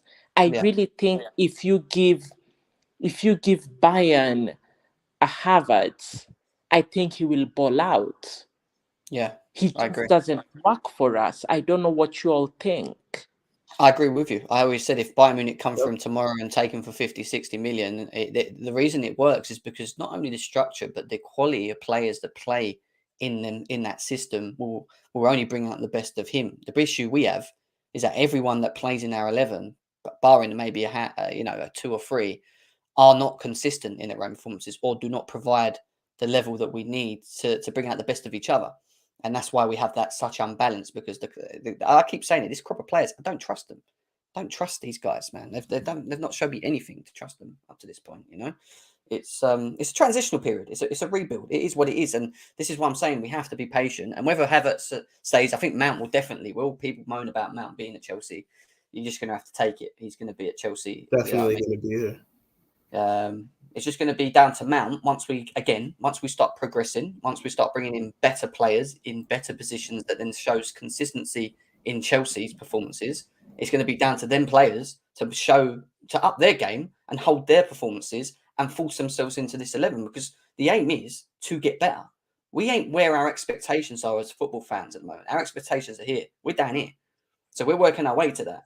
Yeah, so when we start working our way to that, the players that are still here now and do stay on with the new players that we bring in that hopefully push us closer to the top are going to have to perform. And then if they can't perform and they are left in the shadows and they just can't keep up with what we have, or what we have is just better, then the question marks are here to be judged, and we can have this discussion. But until that point, it's very hard to just keep throwing players under the bus on individual performances when I don't really think we have a structure. In my opinion, I don't know what we do when we play. I don't really get it. Personally, I'm sorry I cut you off, but I'm not. Oh, I'm sorry. I think you are coming in and out. I wanted to say, I'm not a hater, as majority of this like online fan base is about Mount. I'm still undecided on him. But do you think, I don't want it to go on a whole Mount thing, but do you think also our poor squad planning when it came to Marina and Cole really failed him as a player? Because I feel like Lamps, Tuchel, and now Potter haven't really used him well. We have sort of like stagnated his growth because we have needed him to do a lot of like work for us because our squad was so bad. And now it's like he's taking the brunt of the fan base because he hasn't grown as a player because our squad was so bad and we were asking him to run around that midfield or that front three. I don't know if I'm making sense.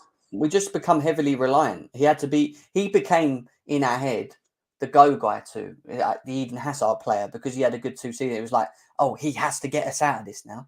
But he's not that player. That's the thing. I'm sorry, he isn't that player that can do that. Yeah, he's a player that could contribute to that. Yeah, but he isn't that player to look at and be like, right, clutch moments, creativity, like Eden Hazard moments. It's not that. He's not that guy. And Mount will be a better player with better players around him because he has the skill set. He has the quality to do it. But it's just he's not the one for everybody to look to do it, just like you said. Yeah, that's what he's just a complementary part of it. And 100%. He hasn't been played as an 8, consistently. That's where he needs to play. So 100%. Nomadic, what's your thoughts on Christopher Nkunku to Chelsea? Are you happy with this one? Again, do you think he's a good signing? I am. A lot of people that I know we've been burnt a lot. Not really a lot when you come to think of it. Since Roman came in, how many players have we really signed from the Bundesliga? Like, really? But I think people are it's because of this social media era, and people are just afraid of being bantered with how Havertz and Werner turned out. But if you've really watched Jesus, why am I saying Lukaku? I'm sorry. If you've really watched Nkunku, you know how different he is from the Werners and all that. And I'm just hoping. The thing is, he's good, but he is not the end-all and be-all of that front line. So I hope we're not bringing him and not trying to build around that front line. Him alone and Sterling will not work. We need something else. And I just hope Bolly and Co are planning accordingly. Because I'd like to hear what the rest of you are thinking on who else should be complementing them on that front line. It's easy for me. I've always said it. I think we need a creator in the forward line that actually. And I'm sorry, before you go, when you're planning your squad, so where are you playing Nkunku actually? Because I know he can play across the front three, but where are you playing him? I'd play him up front, and I'd use him to be. I'd let him do what he's doing at Leipzig. Just play up front, drop deep, play off the left, do what he always does. He's versatile. He links play. We've seen it from the stats that I just had up there. He contributes. He scores. He's progressive. He always looks forward. What we actually need with him is someone that can is a creator from a dribbling aspect, but is consistent with it. Someone that will actually run. Well, we have Pulisic, and I think Sterling's not really a dribbler, even though he can do it on and off. But we have Pulisic, who I don't think does it enough. But we need someone that can actually create by dribbling. But would you say? All right, not to cut you. Yeah, no. So what I would do is I would have Sterling, because I always feel with Sterling and Nkunku, if you're creating for them, they're the two players you want in the box, because I think that they're finishers, right? So you've got people that when they're in the box, as long as you provide enough for them or you create enough for them, they will do, they will do the job. And I think with two of them in the box, I think that's a good thing for us. However, the issue is the creativity. So where is that coming from? Because if we're talking about just Reece James and Ben Chilwell, is a problem for me. So, I think we need a deep line creator for that. I think we need a dribbler who creates space and crosses and does all the dribbling abilities of someone like a Leao, for example, that can do that. Yeah, I really do think if we have that in the team, I think you complete what we're trying to do from the forward line. Not everywhere, just in terms of where we're going, if that makes sense. I don't know. What do you think? The only thing is, I still think, even with Nkunku, I still think we need some type of striker, because I don't know if, I understand he plays false nine and he can finish and he can create, but just in the Premier League, when you look at the Premier League and you look at the winners of like the last 5 Premier Leagues, they have somebody who's scoring, 25 goals. And I don't know if Nkunku is going to give you that, because I don't think he's that much of a goal scorer. I think he's just that much of an offensive player, but I don't know if he's giving you, 20, 25 goals. Stats would argue that, because the last 2 seasons he's on. I mean, his goal conversion rate is ridiculous. He scored 20 plus goals in his first season. His second season, he's continued with the way that he did in the first. And my biggest question mark with Nkunku is what you said there. Is how clinical is he? Is he going to be someone who has a won the season and then the next season he scores 10 goals? Well, the answer to that, from what we've seen before the World Cup when he was fit and why he got into the France team, is he scores goals, and he's scoring goals in every game. And that shows me that he's improving in front of goal, and he's improved in front of goal. And that's what I think we do need. Someone like him that's going to, and he can lead the line, and he will score goals. And he is clinical. For France, would he have played with Benzema on the field, or would he come on for Benzema? Like that's my question. Like, where are you going to actually play him? Is he going to be playing with Giroud or Benzema, or is he going to play in place of them? See, if Benzema weren't injured, sorry, Jim. If Benzema weren't injured, right, he would play with Benzema all day long, mate. And that's why I say he needs a striker with him, because I don't think he would have. I think if Nkunku was still fit with Benzema injured, I think you would have seen Mbappe go up front. And you see where Mbappe's playing off the left. I think they would have used Mbappe and Nkunku to switch and do that, utilize of because they can both do that. And I think that's what they would have done. And you don't think Benzema would have started? No, I'm saying if Benzema wasn't available, which he wasn't anyway, if Nkunku was still going and he wasn't injured, I don't think Mbappe would have been playing off the left. I think you would have seen him venture to the middle and then seen Nkunku sort of play close to him off the left, and they just sort of switch between the two, where Nkunku could be up front at one point and Mbappe's on the left, or Mbappe's on the left and then Nkunku's up front. They just have that switch. That's what I think he would have done. I think that would have been the plan for France, but maybe I'm wrong. But I think that's what we will do. I think we won't ask him to be an Olivier Giroud focal point all the time, even though I think he can link up play very well. I think you will see that he comes deep. But then if he does come deep, you need to have players that are quick behind and will and run into the spaces. Sterling will do that, right? He's direct. We know he will do that. We just need someone else that can do that, but also has the ability to dribble and contribute to goals as well. And that's the problem. Is it true that Nkunku injury prone? No, he's not. He's not injury prone. He's had this is all these Arsenal fans are saying, "Oh, they can have that Nkunku because he's an injury prone. He's always injured." They would say that because he ain't going to them. You know what I mean? He's not even entertained them. Do you know what I mean? So who gives a crap about Arsenal? Do you know what I mean? They're one-hit wonders at the moment. It's going to come down anyway.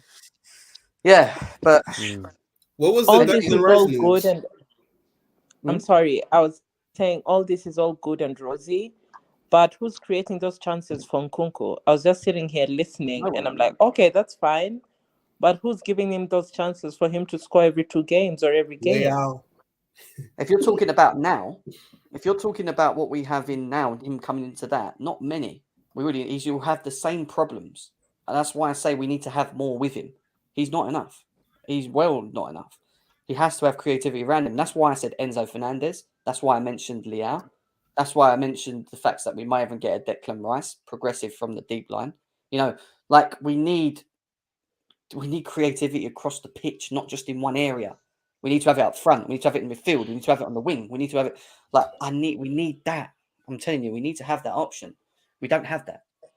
We haven't. That's the first thing, not the first thing. Like that, I totally agree with you on that because, how can I put this? You can have your striker or your focal point that is scoring your 20 plus goals or something, but strikers or players generally also go through a downtime and all that.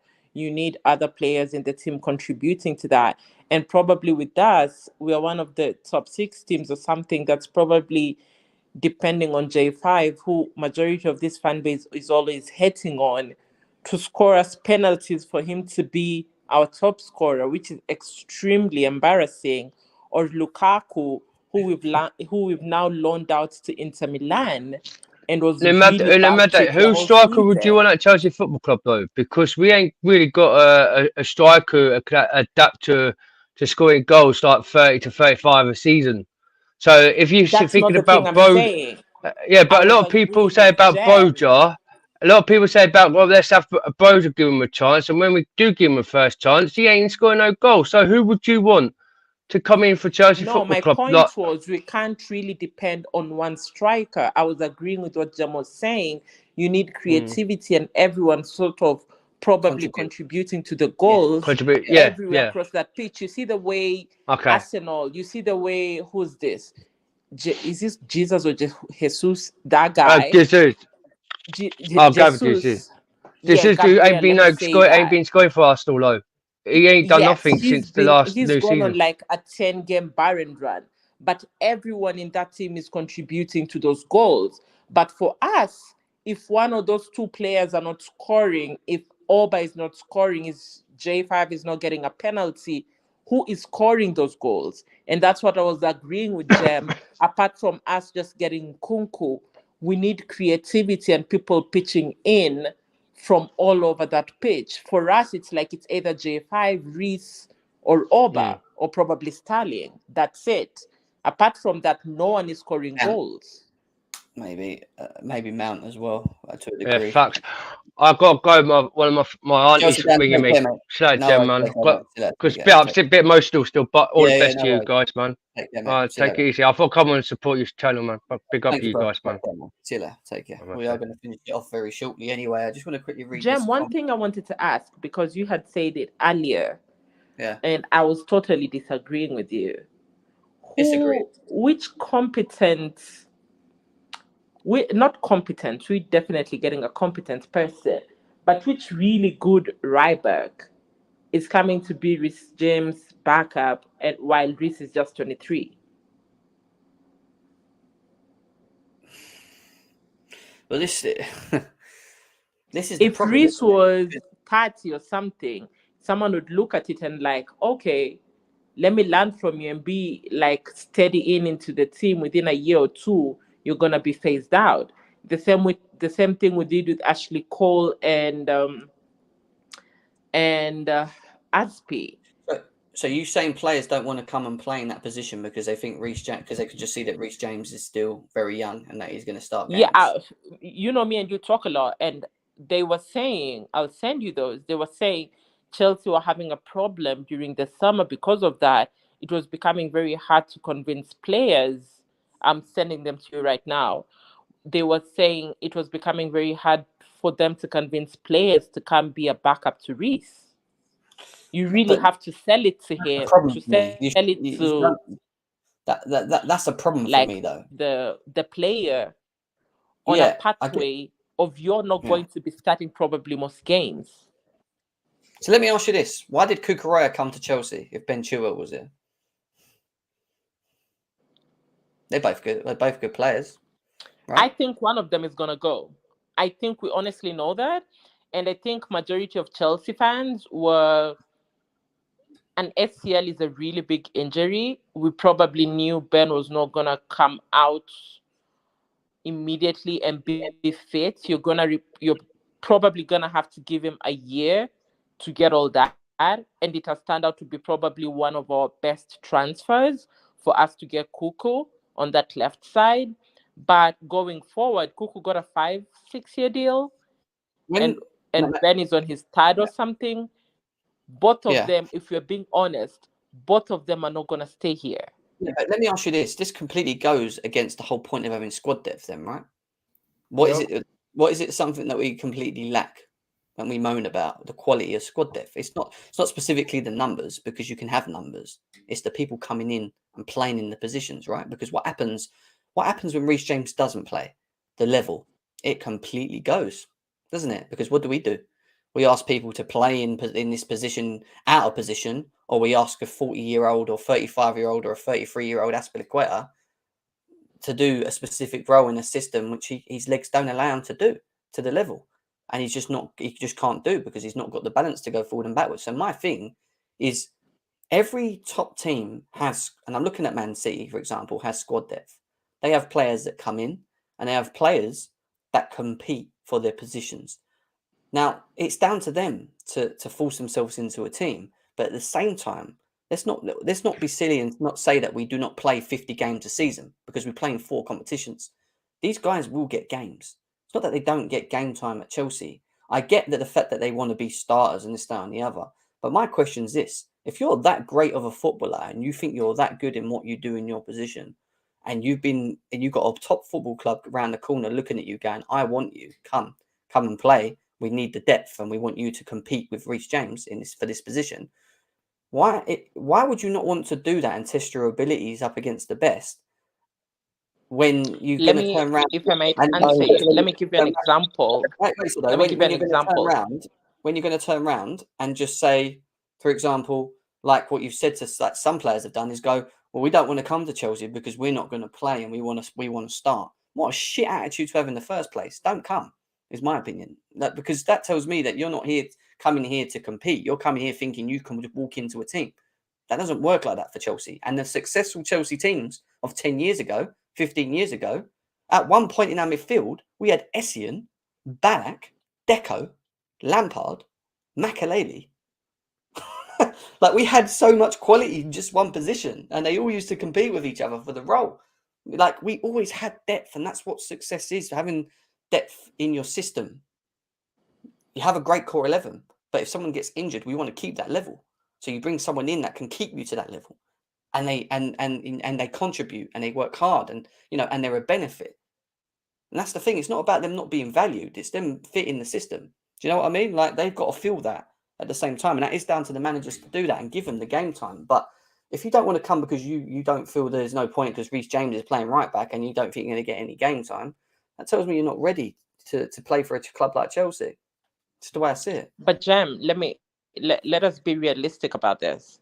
If I'm trying to answer you, Reece James to us is probably what Mbappe is to PSG, what Haaland is to Man City. When you're buying, if City come to you and City are trying to buy you as a striker and they already have Haaland there, you probably know you're not going to start majority of those games. So let's say City go to who? City go to Lewandowski and be like, I want you to come play as a striker. There is no way those two are going to coexist at the same time. That's what I'm trying to say. But if City are going for an Alvarez and be like, you come in, you're not losing. There is a difference between an Alvarez and a Haaland, definitely in the quality, but it's probably you're getting 75% of what Haaland is going to give you from Alvarez. And it's the same thing I'm trying to say. I would like another person as competent as Reece for us, but she cut off. I think that's if we go get an example, a Kyle Walker. We are not getting what Reece is giving us. We're not getting what Reece is giving us, but we are getting 75% of a good right back. And that's what I'm trying to say. But if you're going to go to, let's give an example, who is even as competent, you can't go get a Trent and be like, can't be a backup to Reece. You can't go get I get Kyle that. Walker. Yeah, I get what you're saying there. I know what you're saying. You're talking about players of the same level playing in the same position, and then have asked them to play as And backup. that's No. what I'm saying. Yeah, We want probably as someone as good as Reece, but if we're being realistic, we're not gonna get that. And it will if how can I put it? If Chilwell didn't have that SCL, there was no way Cucurella was gonna come for that position.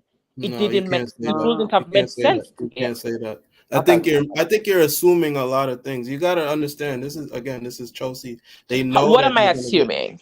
Yeah, that was your assumption that because Cucurella come because of Chilwell. You think he didn't know that Chilwell was gonna come start playing in the fall? Of course he knew. You So know, you think if Chilwell was still yes, I think yes. You pre-SCL, don't even have to finish. pre-November Yes, last year, I do think that. pre-November Yes, last year, whatever.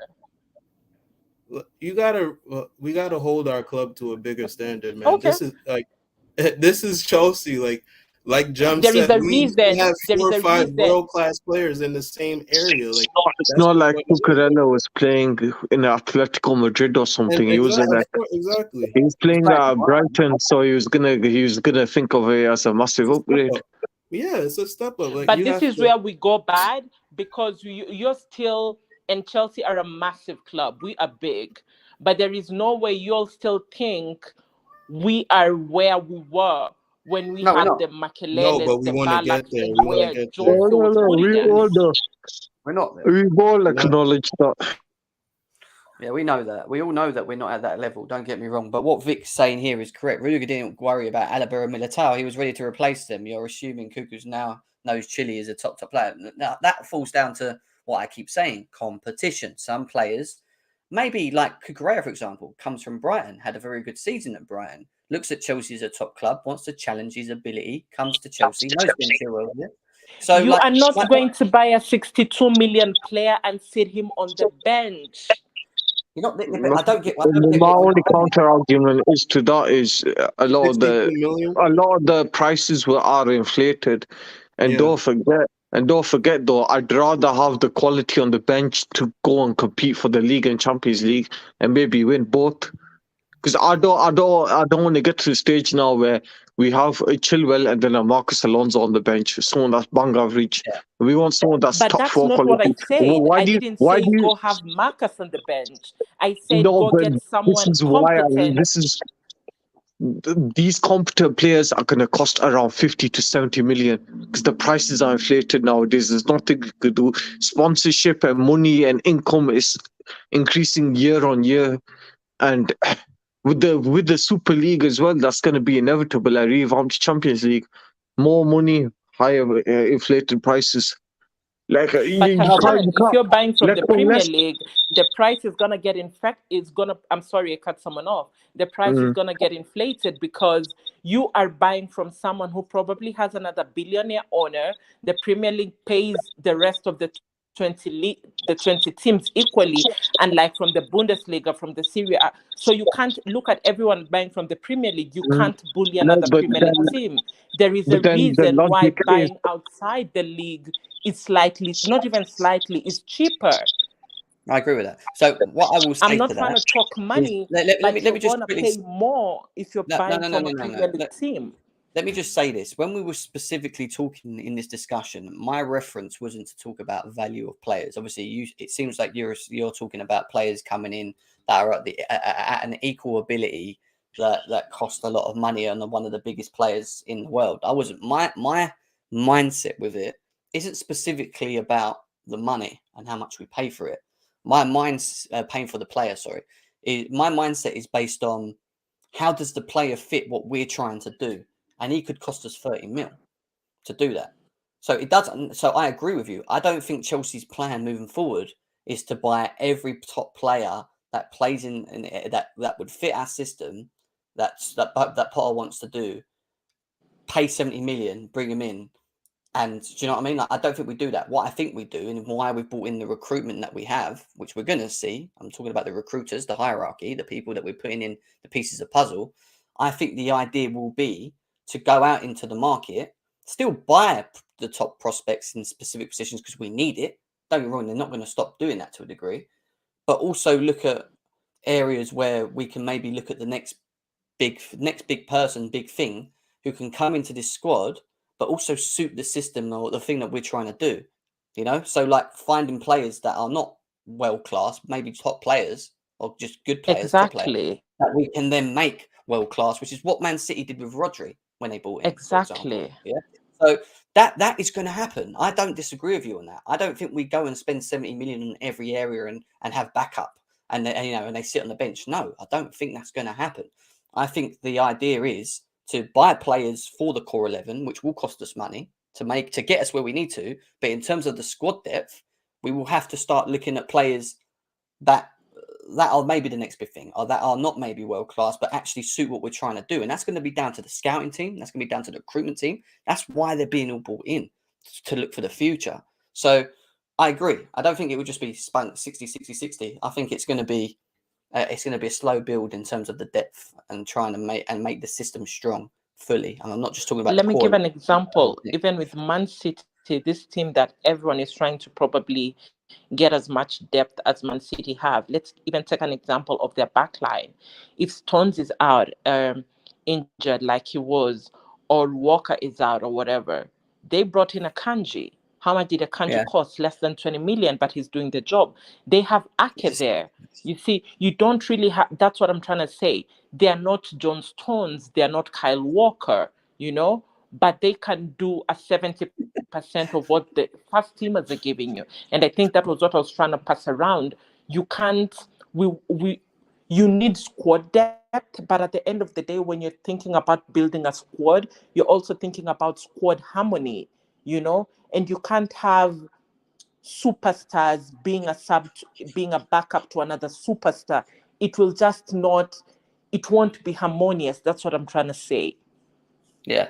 No, I hear there that. needs to be a top dog. Then there needs to be someone who understands Reece is the top dog, you know. There also needs to be longevity in terms of like where we want to go with what we're trying to do, and time being given to trying to do what we're trying to do. And that sounds really stupid, but like, yeah, that's what we need to do. We need to give it time to what we need to try and do moving forward, and that's going to take time from building the core to having the depth. I agree. Which but is true, because how many, I'm sorry, cut you off, because how many superstars where we have, I don't know if I can even call them superstars. How can I restructure this? How many players that we've bought for big sums of money, let's say 40 plus or something, that have really worked out for us? No one since Eden Hazard has left. They don't really work out for us. Like, it's very weird, but they don't. I do like Casadei, though, for what I'm seeing of him. He's looking like, this is what I'm saying. We're buying these young prospects and, you know, throwing him reserve. Do you think he needs to go out on loan in January? He's so big. I think he's like just bullying everyone on Premier League 2. Who? Casadei. Yeah, the guy we bought from Inter. He looks serious. He does. I like the fact that we've gone and bought him in, and we bought Carney in, and we bought Hutchinson, and we've got Lewis Hall, and we're looking at Zakarian, the Russian boy, who's got great creativity in terms of his stats and what we've seen there. And you know, they are obviously looking to try and build for the future, and that's key. But at the same time, we need to also look at the now and where we need to get to for this manager, because he can't keep losing games like he has. You know, we might get away with it this season, but we do need to see progression. Progression is important from on the pitch and off the pitch. I'm talking about from what the hierarchy are doing to what we're also doing on the pitch as well. So a bit of both. But kudos. I like this guy. This guy from Ghana. Yeah, he was. I liked his comment saying Neymar ain't better than me. That was a good comment. I like that one. Yeah. But yeah, he's a good player. I like him. He's a good player. He'll probably be about 100 mil by the time the World Cup's finished. But yeah, guys, I am going to finish off over 2 hours in. 11 o'clock where I am, actually. It's 11:11. Nice time. 11:11. Make a wish. Thank you for all coming on, as always. Big up to every single one of you. AJ, big up. What's going on with your podcast thing that you was doing? What's happening with so I got a company, and right now I have a artist, so I manage him. I'm actually going to his show right now, so I'm gonna take a couple pictures and stuff. So I'll tell more about it. I'm building it as as we go along. So the internet Oh. presence is growing. So I'll put it out there soon. Fill it out there when you're on here. Share it to Yeah. people. Obviously, we've got over 100 people here still at the Appreciate moment. it, though. Yeah, we'll get it promoted. We'll try and promote it as much as possible on here as well. Nomadic with great wise words as always. Thank you for getting involved in the chat as well. Hassan, my boy, thank you very much. AJ, everyone. So this is the once a week Chelsea news show. I try and stick to giving you a once a week, which is weird. Usually I give you 3 shows a week or 4 shows a week, depending on how busy we are. But we are going to get busy again because we've got the January window. Back after World Cup. Yeah, we got the January window. We've got Chelsea back in football as well. So yeah, I'll be back. Last thing before you go. Go on. Because you've probably seen this more than me, or you've kept in. Has Fofana been back on the running or on the pitch? Yes. Has anyone seen anything? He's with the squad. He was in a kit, but we haven't seen him specifically running on a pitch yet. I don't know if anyone else has. I haven't seen him, but I'm assuming he's probably doing. I've seen Ben Chilwell on a treadmill, which is unusual. I thought he was going to be out for a while. He was jogging on a treadmill, which is good news. Reece James should be back. I think Fofana and Reece James will be back. I think Kepa's also back as well. He's out there training. So, we'll see. Graham Potter with his interview at some point very soon will probably give us some updates. But we're going to have a stronger team going into the second part of the season, guys. And we probably need it, right? Because we're not in any good form at the moment. So, what's Conte? What's they saying about Conte? Well, N'Golo Kante, he is, well, we know he had the op. And then... Has he had the op yet? Actually, I don't know. Has he had the op? I think he was coming back in Feb or something. Oh, February. Oh, wow. It was Feb or March. We still got a long time to wait. I just need us to manage him at least even if he's playing once a month or twice, then just play him for the Champions League games. That's it. Yeah, he has had his, from what I understand, he has had his op. But he's going to be out for a little bit for the recovery. I mean, I don't know how serious this op is or what he's had done or whatever. Maybe this is what he needs. What was it on? Consistency. Good point. Let's have a look quickly before I go. Was it a hamstring or something? I thought it was a hamstring, but I just want to make sure before saying it. Man. I can't remember. It's been so long, I can't even remember. He literally played the first game and half of the second game, and then that was it. N'Golo Kante, injury prone. Everyone's just moaning about him being injury prone at the moment. Come on, guys.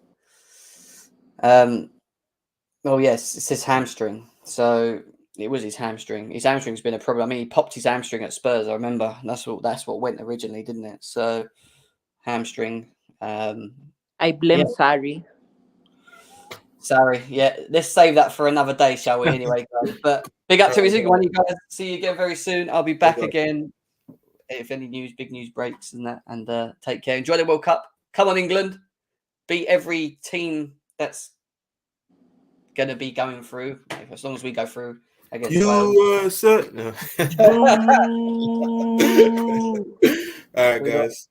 Yeah, take care. See you later, AJ. See you in a bit. Take care. See you later, guys. Take care. Peace out.